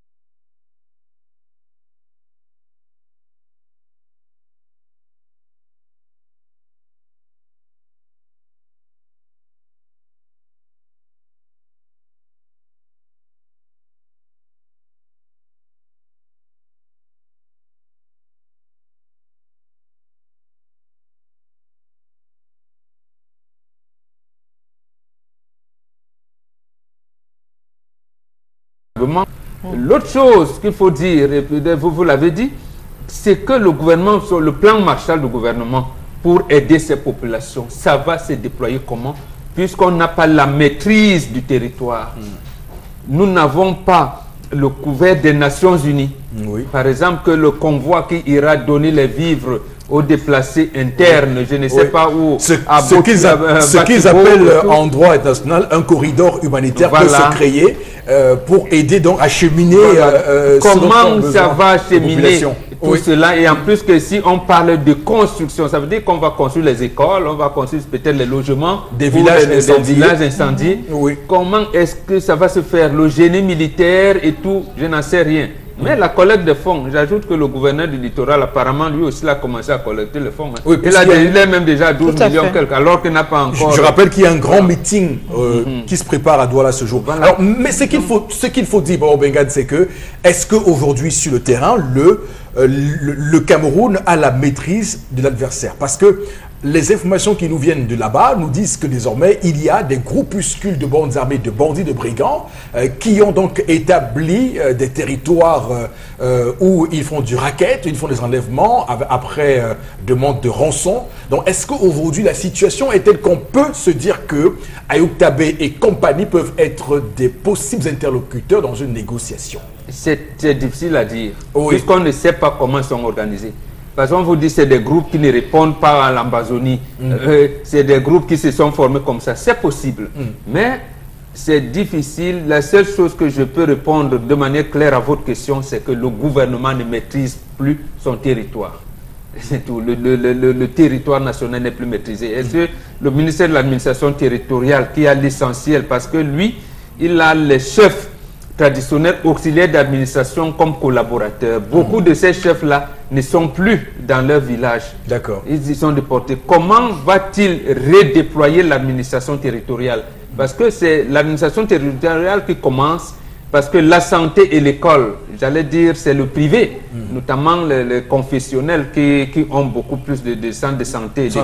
D'école, oui. Donc, les autres démembrements du gouvernement, affaires sociales et tout, ne sont pas aussi présents que l'administration territoriale. Alors, c'est clair que la situation devient très inquiétante. Oriol Choumi, que vous inspire cette longue scène de guérilla urbaine à Bamenda en début de week-end, la nuit. Alors, on parle d'une balle perdue, d'un mort. On va donc accepter que c'est le bilan. Hein, on va accepter le bilan officiel. Est-ce que pour vous, qu'est-ce que ça vous inspire? D'abord que j'avais raison depuis le départ. Que quand on commençait, les gens nous ont vanté les mérites d'une armée forte qui a tenu tête au Nigeria. On nous a dit il y a le BI, il y a le BETAP, bataillon des troupes aéroportées, il y a le RAS, le régime d'artillerie sol-sol, il y a le RAA, régime d'artillerie sol-air, il y a les forces de surface de la marine, il y a le BBR, il y a le génie militaire, il y a le détachement Buffalo, il y a le BIM. On nous a donné tous les gros noms. Le détachement amphibie. On va écraser ces ambazoniens comme on écrase, comme les gars de Kouloulou tuent les moustiques. Non, le gouverneur du Sud-Ouest avait dit comme des rats. Comme des chiens. Non, mais... Maintenant... Non, mais attention. Attention. Non, je me dois de réagir après ce que vous avez dit, Oriol Choumi. Alors, il est clair quand même que l'armée camerounaise est une armée conventionnelle. Non, je suis d'accord, je ne suis pas à ce niveau-là. Et qu'elle est liée à... Je suis à ce niveau-ci. Elle ne peut pas écraser des gens comme des rats. Sinon, vous verrez un concert de... Choumi veut dire que je ne vais pas engager la guerre. Je suis à ce niveau-ci. C'est pour dire que la guerre Est-ce que notre armée... C'est l'armée qui... Non, je veux dire, Bobo Bengane, c'est l'armée qui veut, avant de ne pas écraser, hein, attention. Non, voilà. Monsieur Fopoussi, laissez-nous ça. Mais je vous dis... Nous dites, vous venez de nous dire, on a tué un adjudant-chef, on a tué X, on a tué Y. Pendant que l'armée fait son déploiement, ces gars-là aussi font leur déploiement. Mais on est dans une guerre asymétrique. Mais je non, permettez que je parle. Non, mais sauf que, Oriol Choumi, on parle de l'armée camerounaise, c'est important. Je suis républicain. C'est important. Moi, je dis ceci. Les gens se sont assis sur ce plateau. Ils ont pris la responsabilité d'envoyer les jeunes dans une guerre asymétrique. Lorsque vous prenez la résolution le 16 janvier 2018 d'aller enlever monsieur Ayoub Tabé au Nigeria, alors que nous n'avons pas des accords d'extradition avec ce pays. Nous n'avons pas d'accord d'extradition avec le Nigeria. Vous les avez kidnappés, vous les avez amenés ici. D'abord, vous n'avez respecté aucune loi de la République, c'est-à-dire qu'ils n'ont eu accès ni à leur famille, ni à leurs avocats. Aujourd'hui, vous continuez de vous entêter en nous disant que vous nous emmenez dans un procès judiciaire. On connaît le pays, un procès judiciaire qui durera combien de temps? Vous nous emmenez en même temps dans les collectes de fonds. Ce que je vais dire, M. Fopoussi, est très simple. La solution à cette crise, elle est à tout dit. C'est le président de la République qui peut décider lui-même de descendre sur le terrain et de dire, d'accord, me voici, parlons. Qu'est-ce que vous voulez réellement? Parce qu'aujourd'hui, je vous dis que d'abord l'Ambazonie n'existe pas. On parle avec qui? D'abord, c'est donc ça que je dis que l'Ambazonie n'existe pas. Ça, c'est d'un. Et de deux, ce sont des groupuscules armés qui ne répondent sur aucune architecture politique. C'est-à-dire ne répondent devant personne. Voilà. Et donc, ils sont maîtrisables. Jusqu'à dimanche encore, l'armée a mis les photos des soldats du BI qui ont ratissé un terrain, qui ont neutralisé des individus et qui ont mis les armes de chasse. Mais ces mêmes armes de chasse, tous les jours, font des dégâts. Quand ils ont pris Moyo Kumba, jeudi, vendredi, samedi, dimanche, lundi, c'est mardi qu'on a libéré Kumba. Mardi, c'était personne en personne le sort. Et vous nous présentez les armes de chasse. Donc, ça avait les armes de chasse, ça avait les fronts que ces gars-là font ça. Non, la vérité, c'est qu'il y a des gens derrière. Il y a des gens derrière qui financent cette guerre, qui équipent ces gens-là et qui leur donnent les moyens de tenir tête. Et donc, la solution n'est pas militaire. Parce que, croyez-moi, si les FARC en Colombie ont fait plus de 10 ans, plus de 20 ans... 50 ans. Voilà.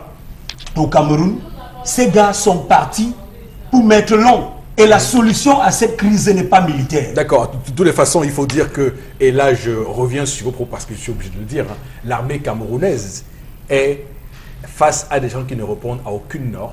Et elle est obligée, elle, à son niveau, de respecter des normes. Sinon, je vous dis que ce pays doit recevoir les foudres. Absolument. Donc, le problème n'est pas avec les forces de l'ordre.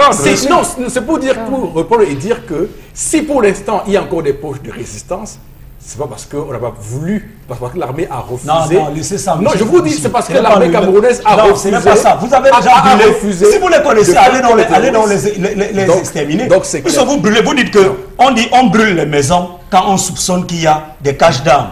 Mais si on trouve dans un village des caches d'armes, on peut les retirer. En tout cas, on va passer à autre chose maintenant, c'est important. Alors, Florazé, quelle est, votre parole sur cette affaire? Oui, non. Une petite interrogation par rapport à cette crise, déjà, qui n'est pas... À peine on a annoncé le plan d'assistance humanitaire, donc on assiste encore à ces exactions, Eric Fopoussi. Alors, donc vous venez nous dire que vous allez reconstruire nos maisons, nos écoles et tout, et vous nous rassurez qu'on ne va pas incendier, alors qu'à côté on vit encore des exactions, Eric Fopoussi. Calmez les cœurs des Camerounais qui sont en souffrance. Merci, nous voulons, oui, nous voulons la paix. Je suis contre la partition. Je suis contre tout type de violence, mais nous voulons ce dialogue. Le Cameroun reste un et indivisible. Mais nous voulons que la paix revienne. Et il faut apaiser quand même. Nous avons besoin des discours qui apaisent. Des discours qui vont reconforter. Les discours qui vont peut-être nous emmener vers l'espoir de quelque chose de meilleur.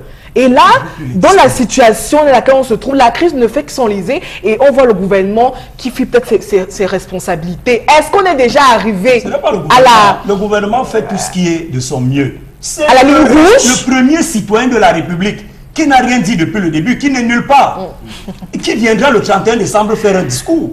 Alors qu'en 1983, lorsqu'il faisait le tour du pays, au plus fort de la crise contre Haïti, en 83, quand il faisait le tour du pays, quand il arrive à Bamenda, la première phrase à prononcer, je connais votre problème. Y avait-il des problèmes anglophones en 83? Il dit, je connais vos problèmes. De quel problème il parlait?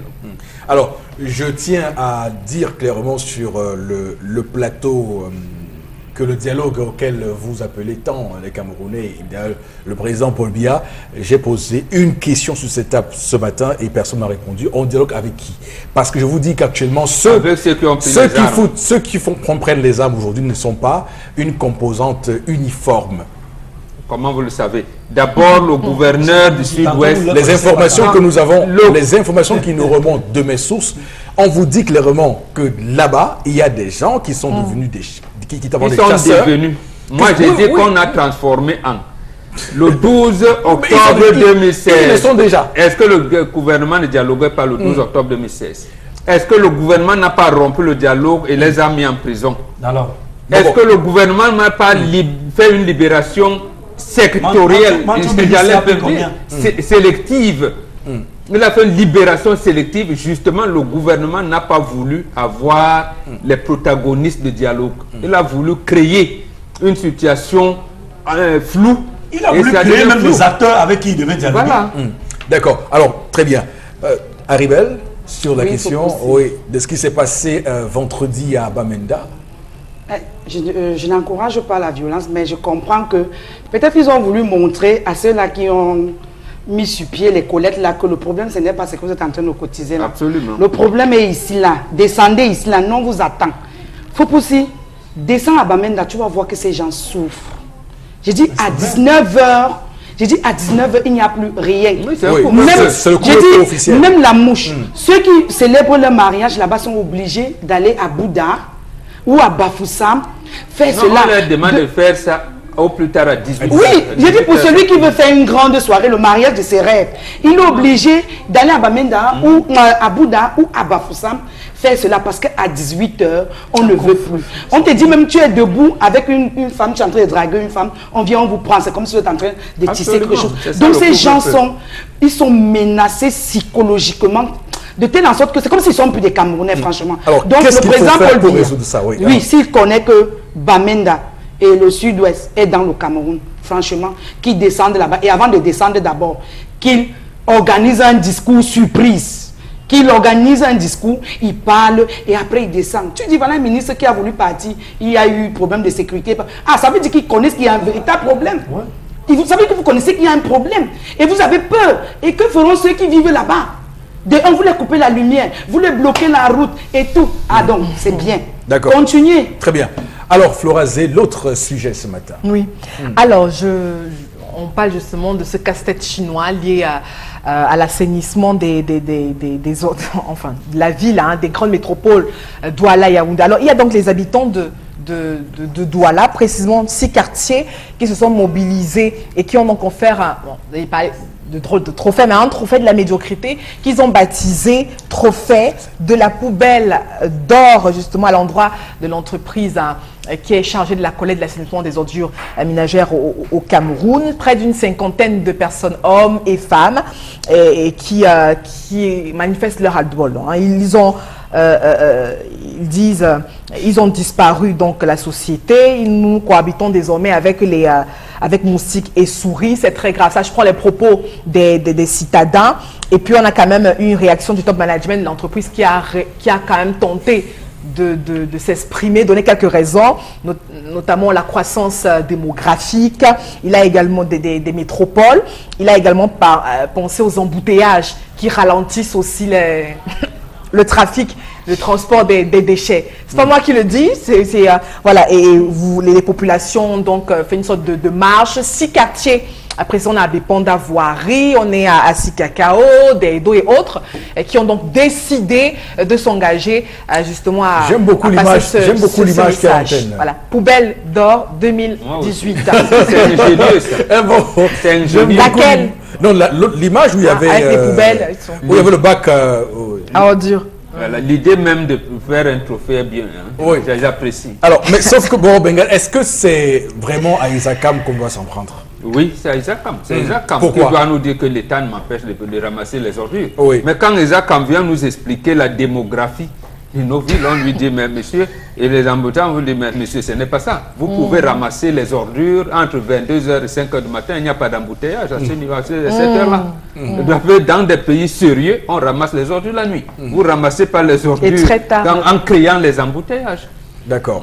Ça veut dire donc que le top management des ISACAM est complice de la situation que nous vivons. Et à ce moment-là, les populations ont raison de lui délivrer. En tout cas, ils sont complices parce que, comme vous savez, au Cameroun, les gens protègent leurs fauteuils. Qu'ils nous disent que je demande à l'État du Cameroun 50 milliards de francs. On m'en a donné que 3. Oui. J'ai payé les dettes parce que même les pelles, les tout, je les louais. J'ai un quincailler, je n'arrivais pas à payer. Tout le monde est parti.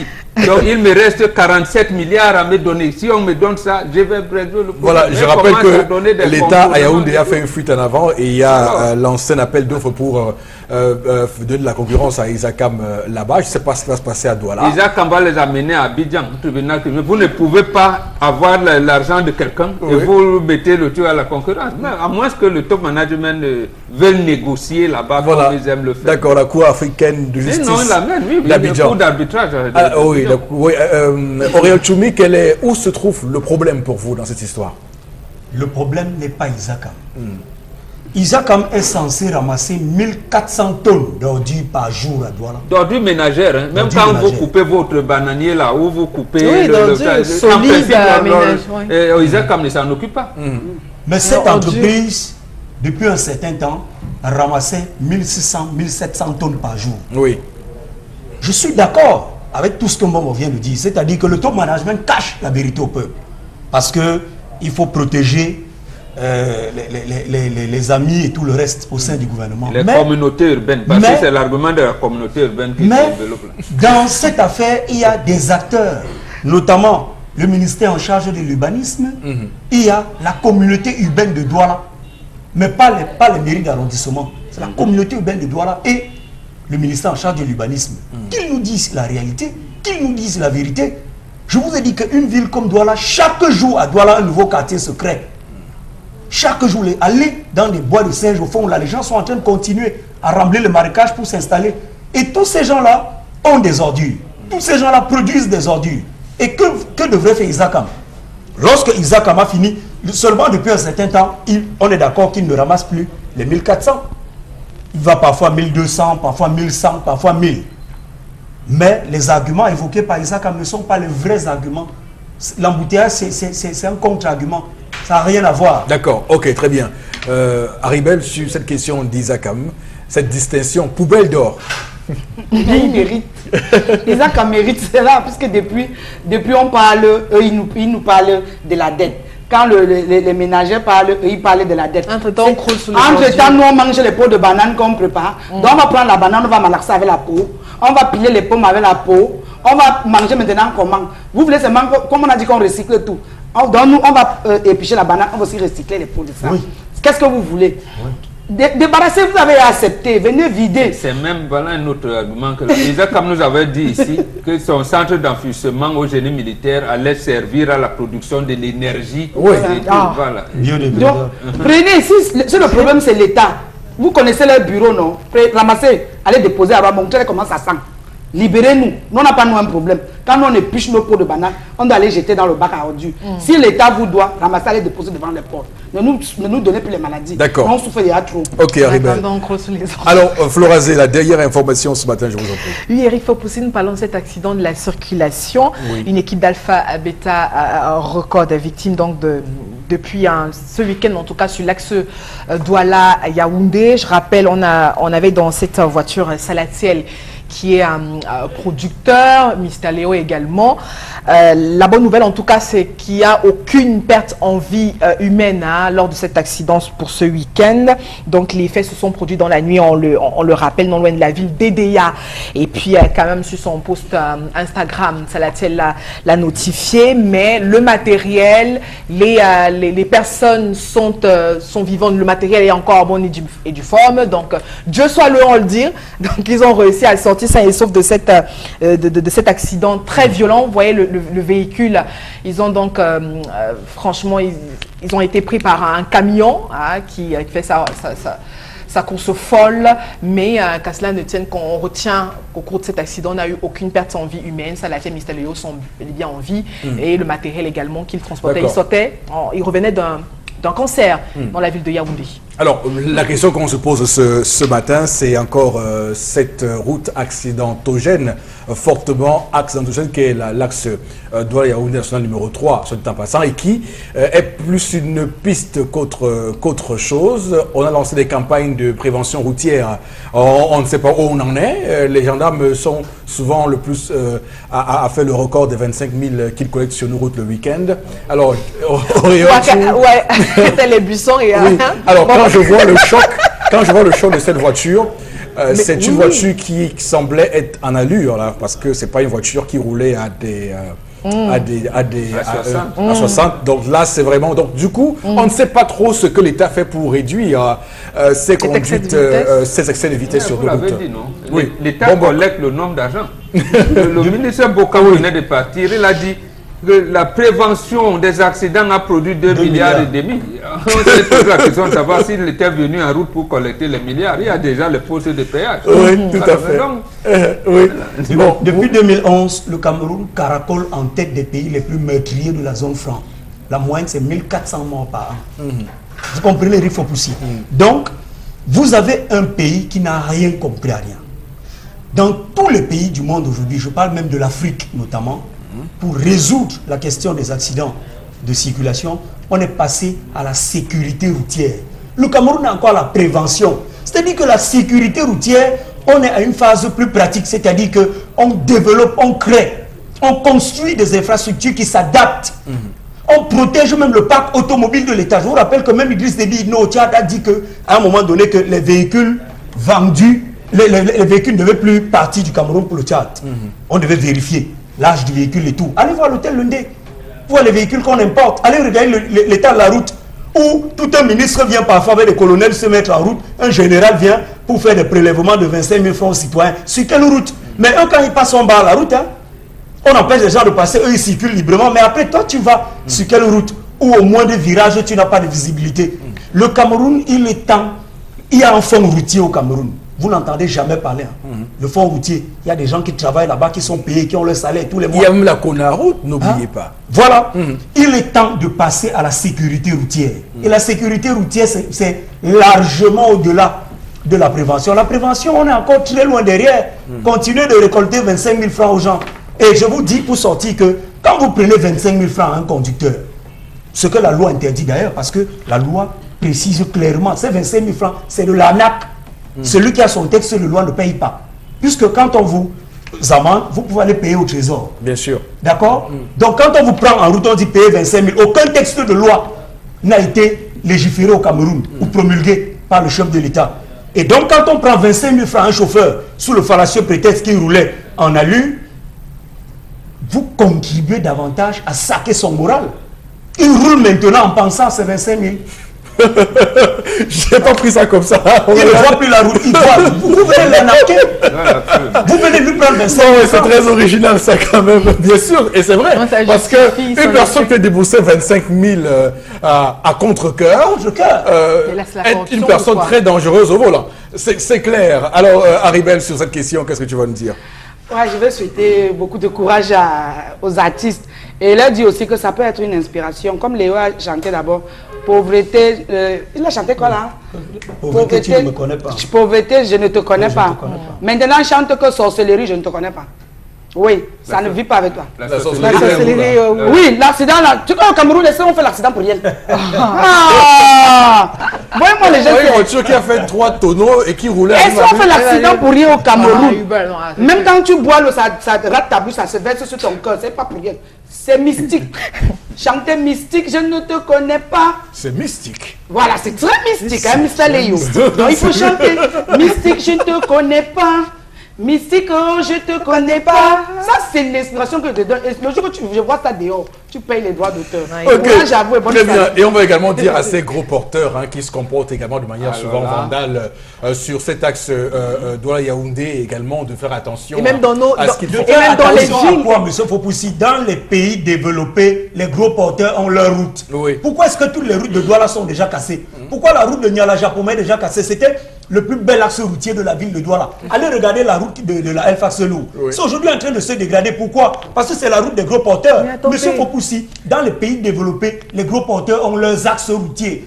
Un gros porteur ne peut pas, quelqu'un ne peut pas porter 6 billes de bois et rouler à côté d'une starlette. Et en plein 7 heures, Eric Fopoussi, 8 heures. Et c'est pourquoi on parle de sécurité routière, pas de prévention routière. Dans les heures de pointe, dans la ville de Douala, vraiment. Attendez, on passe le temps à sensibiliser. Dieu a sensibilisé à la création du monde. Manger tous les fruits, sauf le fruit ici, mais on a toujours mangé. Ok, merci beaucoup sur ce plateau. On est très heureux de vous avoir, madame, monsieur, sur Equinox Télévision pour cette émission 10-12 de Zénith qui se poursuit avec évidemment Constilamine qui nous rejoint en plateau pour nous parler du Vombio. Le Vombio qui, comme vous le savez, est un produit très très important pour la prévention du diabète et autres maladies AVC. Voilà, c'est bien ça, Constilamine. Hein. Bien entendu, Eric, hein, c'est-à-dire tu as tout dit. Hein, c'est donc le complément alimentaire à la une en ce moment. C'est le complément alimentaire qui nous permet, chers téléspectateurs, de prévenir les AVC.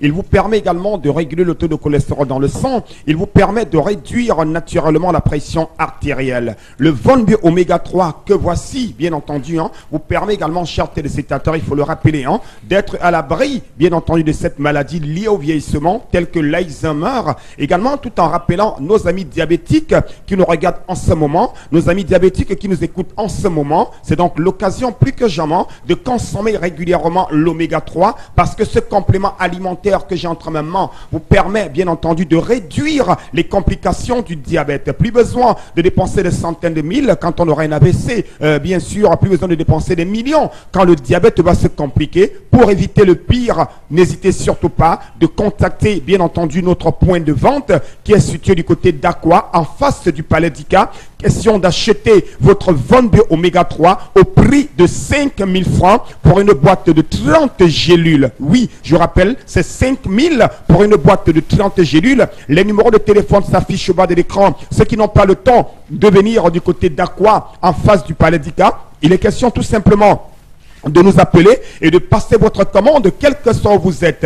Vous êtes à Garoua, en Guelemendoka, en Balmayo. C'est l'occasion plus que jamais de nous appeler au numéro de téléphone qui vont encore s'afficher à l'écran à l'instant et de passer vos commandes. N'attendez pas les dernières minutes. Hein. Ne soyez pas derrière comme un tuyau d'échappement. Je vous dis non et non. Mais alors non, aujourd'hui, plus besoin de chercher de midi à 14h. Vous l'aviez demandé, le concept Salaka l'a fait pour vous grâce à son partenaire du côté des États-Unis d'Amérique, le laboratoire Cedorex, qui permet au concept Salaka de commercialiser le Vombio Oméga 3 au Cameroun et en Afrique centrale. Je rappelle, ça prévient les AVC, ça régule le taux de cholestérol dans le sang, ça réduit naturellement la pression artérielle, ça vous permet également de réduire les complications du diabète. Le Vombio Oméga 3 vous permet également, chers téléspectateurs, de permettre à vos articulations d'être de plus en plus souples. L'Oméga 3 vous permet également de garder, d'avoir la bonne humeur en longueur de journée. Alors, chers téléspectateurs, il ne vous reste plus simplement qu'à nous appeler dès à présent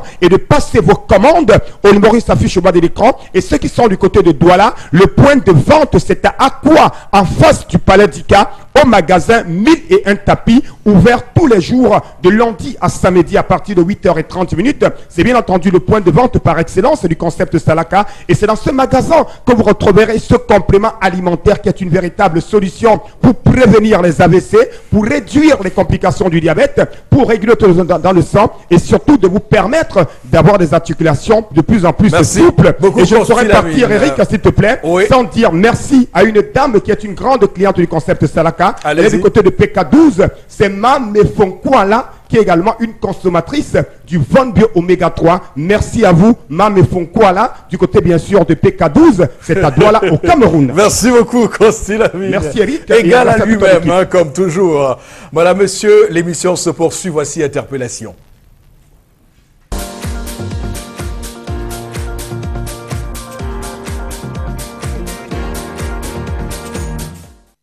Ma contribution, vraiment, je ne vois pas que ça aurait un effet puisque j'ai vu toujours beaucoup de gens et contribuer, ça n'a pas avancé. Mais ce que je constate, c'est que nous, on ne regarde pas vraiment la réalité du problème en face. Quand je regarde par exemple le problème de la Coupe d'Afrique qu'on voudrait organiser ici chez nous, je vois comment à chaque moment on est menacé pour nous retirer cette canne. Ça veut dire que notre gouvernement n'a jamais regardé le côté sportif en face. Et si jamais il avait eu à regarder depuis, on ne serait pas en train de recommencer toutes les choses encore à zéro. Ceux qui nous menacent, qu'on menace de nous retirer pour les donner, ça veut dire qu'ils sont prêts depuis. Donc je suis vraiment déçu de la manière où notre gouvernement fonctionne. Nous on souhaite que, même si c'est le président de la République qui ordonne le travail, qu'il puisse un jour lui-même comme ça faire une descente sur le terrain. Nous par exemple ici là, on a vu le président ici là quand il était venu pour peut-être lancer le chantier de construction de l'usine de gaz et peut-être le pont sur le Vori. Mais je ne sais pas combien, est-ce qu'il est encore rentré une fois comme ça, regarder un jeu pour regarder, pour voir si vraiment les choses s'en vont. Donc notre souci, c'est que le président de la République fait le travail, mais il ne fait pas ce que nous on attend de lui. Ce qu'on attend de lui, c'est qu'il puisse lui-même toucher parfois la réalité du terrain. S'il descend sur le terrain, il verra que tout ce qu'on lui parle, ce n'est pas ce qui se passe sur le terrain. On a toujours rêvé qu'on voit une mission d'inspection comme ça, que ce soit lui-même principalement, qui descend comme ça, là, mais imprévu. Quand il dit qu'il vient, j'ai vu une fois dans la nuit ici, là on remblait les trous parce qu'on avait parlé que le président n'a pu d'aller venir. Mais ça veut dire qu'il y a affaire pour ça, mais on ne le fait pas. Donc sur le plateau pour commenter cette interpellation, cette contribution. Boro Bengan, en quelques mots, qu'est-ce qu'on peut dire de ce cas de compatriote? Je suis d'accord avec lui. Oui. Il ne vient pas vérifier ses travaux. Quand quelqu'un vous dit en 2003 que la priorité des priorités, ce sera l'infrastructure routière, vous en avez vu les nouvelles routes, de grandes ambitions jusqu'aux grandes réalisations aujourd'hui. Alors que son illustre prédécesseur venait regarder la construction, même des marchés, les maisons du parti doivent là aider, il y a partout, il venait inspecter les travaux lui-même. Et le chef de l'État, le Premier ministre à l'époque, le savait. D'accord. Merci beaucoup. C'est tout pour l'interpellation de ce matin, madame, monsieur. Place au gyrophare de signalisation. Et c'est Kinin 22 qui nous retrouve sur le plateau. Bonjour et bienvenue. Bonjour, bonjour nombreux téléspectateurs qui ne nous regardent pas à travers leurs petits écrans chez eux à la maison. Évidemment, aujourd'hui, nous parlons encore de ce gadget de sécurité vous permettant de baliser l'avant et l'arrière de vos véhicules en cas de détresse majeure sur nos axes routiers non éclairés en nocturne. Alors, pour pallier à de multiples hécatombes sur ces axes routiers non éclairés en nocturne, il est très important pour vous, chers camionneurs, chers automobilistes et usagers de la route, de baliser l'avant et l'arrière de vos véhicules en cas de détresse majeure sur nos axes routiers non éclairés en nocturne. Lorsque vous êtes en panne sur un axe routier non éclairé en nocturne, il est important pour vous de faire des efforts pour vous garer sur des accotements. Une fois garé sur des accotements, bien vouloir baliser l'avant et l'arrière de votre véhicule ou encore de votre engin avec ce gyrophare de signalisation de détresse. Et il est très important aussi de vous le dire, baliser 2 à l'avant espacé de 100 mètres, 2 à l'arrière évidemment espacé de 100 mètres, un 5e gyrophare pour témoigner de la grandeur ou de la grosseur de votre engin comme vous le voyez si bien à l'écran, et un 6e gyrophare allumé et en fonction de torche pour bien évidemment éclairer votre mécanicien lorsque vous faites dépanner, n'est-ce pas, par ce mécanicien. Question d'économiser l'énergie de batterie de votre voiture. Vous pouvez également l'utiliser comme clignotant sur ces axes routiers non éclairés en nocturne. Lorsque vous avez un clignotant, n'est-ce pas, gâté, vous pouvez l'utiliser en mode clignotant comme ceci. Donc, vous, grâce à son aimant, vous le fixez à l'arrière de votre véhicule, sur les deux extrémités, gauche et droite, et bien, vous signalez donc à ceux qui viennent dans tous les sens, à ceux qui viennent à l'arrière de votre véhicule que votre clignotant, n'est-ce pas, est en panne, et par conséquent, vous faites dépanner par ce gyrophare de signalisation de détresse qui d'ailleurs signale à ceux qui viennent dans les deux sens lorsque vous faites baliser que vous êtes en cas de détresse majeure sur ces axes routiers non éclairés en nocturne. Interdiction formelle d'utiliser, n'est-ce pas, la méthode traditionnelle en nocturne parce que vous convenez avec moi qu'une lueur de lumière est apercevable à des centaines de mètres en nocturne. C'est réellement pourquoi ce gyrophare a ce système lumineux qui signale votre détresse à ceux qui viennent dans les deux sens. Or, en utilisant la méthode traditionnelle comme vous le voyez à l'écran, il est quasiment impossible à ceux qui viennent à des centaines de mètres de détecter votre présence, surtout de détresse. Si vous êtes à Yaoundé, à Douala, partout au Cameroun, très important pour vous, n'est-ce pas, de vous munir de ce gadget de sécurité vous permettant, n'est-ce pas, je l'ai si bien dit, de baliser l'avant et l'arrière de vos véhicules en cas de détresse majeure sur ces axes routiers, principalement non éclairés en nocturne. Ce gadget, vous pouvez l'avoir partout au Cameroun, où que vous soyez. Il vous suffit tout simplement d'appeler le numéro qui s'affiche au bas de l'écran, à savoir le 691 38 17 10. avec le concours, n'est-ce pas, de la réalisation. Nous pouvons avoir, n'est-ce pas, le numéro qui va s'afficher, n'est-ce pas, dans quelques instants.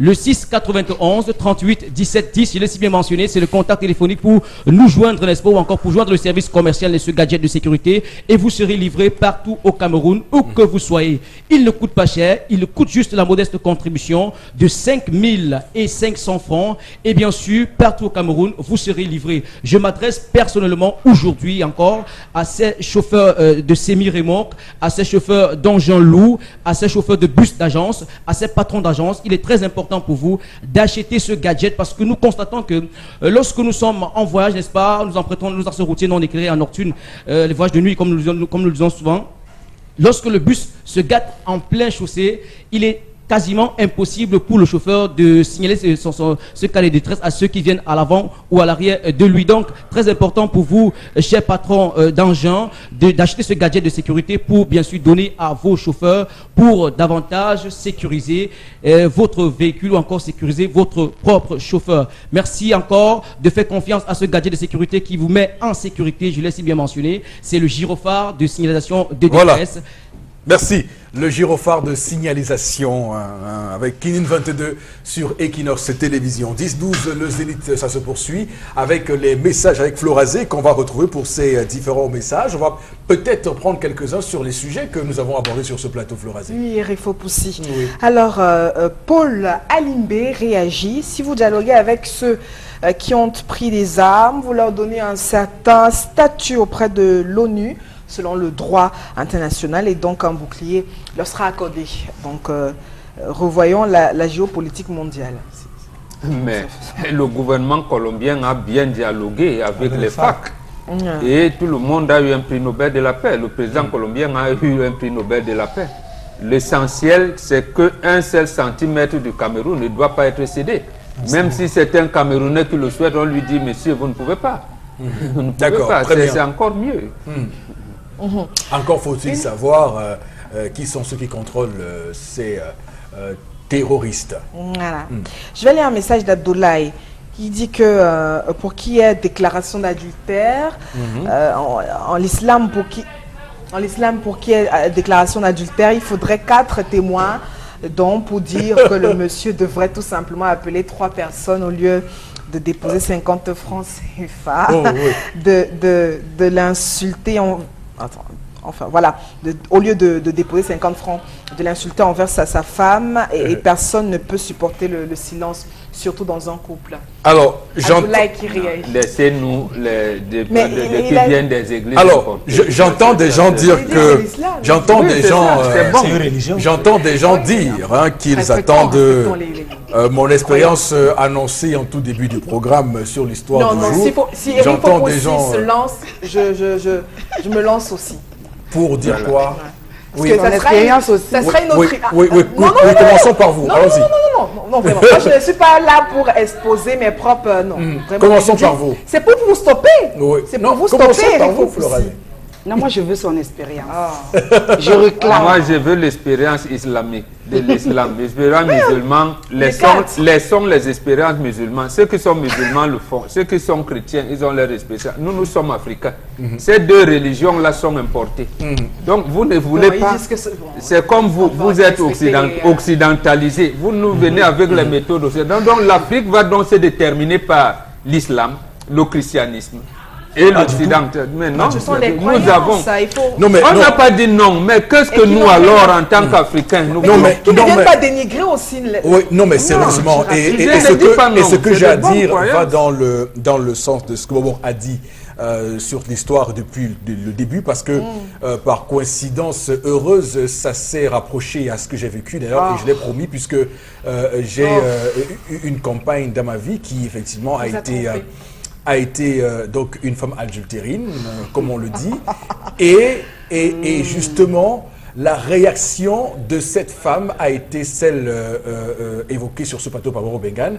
Elle est venue vers moi vraiment sincèrement me dire qu'elle a commis une erreur et qu'elle demande pardon, et j'ai lu dans ses yeux d'une femme qui peut se repentir. C'est pourquoi j'ai demandé, est-ce qu'il est possible pour une femme de se repentir de l'adultère?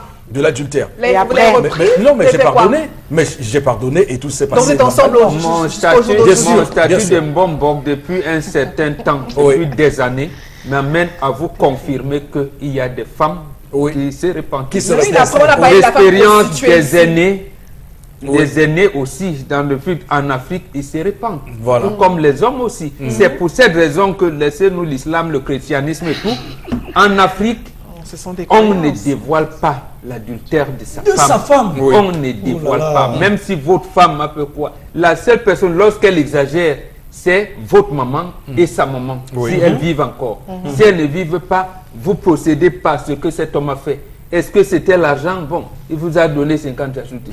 Voilà. Donc, en fait, vous C'est la l'amenez, pédagogie. vous amenez votre épouse à vous dire, chérie, et laissez, Pardonne-moi. j'ai fait une faute, et pardonnez-moi. J'ai compris. J'ai compris. Voilà. Oui. J'ai compris. Mais Absolument. justement, quand vous êtes à l'école, on vous a appris à l'école qu'un plus un font deux, non? Moi, elle c'est a- là où j'ai fait. Les autres font les équations. C'est difficile de faire Le les problème équations qu'elle au bout d'un- raconte. à trois inconnus. Oui. Le problème Mais qu'elle quand on raconte, vous elle n'a apprend, pas le on courage. vous amène à ne pas avoir honte. Quels Voilà. sont les problèmes que vous rencontrez dans le mariage? Oui. Mais vous ne voulez pas. C'est une école, maman. C'est une école et C'est une école. c'est une punition qui peut avoir une fin si seulement Absolument. la personne qui subit la dite punition se répand et dit clairement, demande pardon clairement et de ne plus recommencer. C'est tout ce qu'on demande au monde, c'est pas Si on vous dit là le maintenant ciel. d'aller à la NASA, vous irez demain à la Lune, vous allez commencer à dire, et si ça pète, si la fusée, et il pète là. Justement, comme il y a une école qui vous fait comment on prend une navette spatiale, c'est ça le mariage.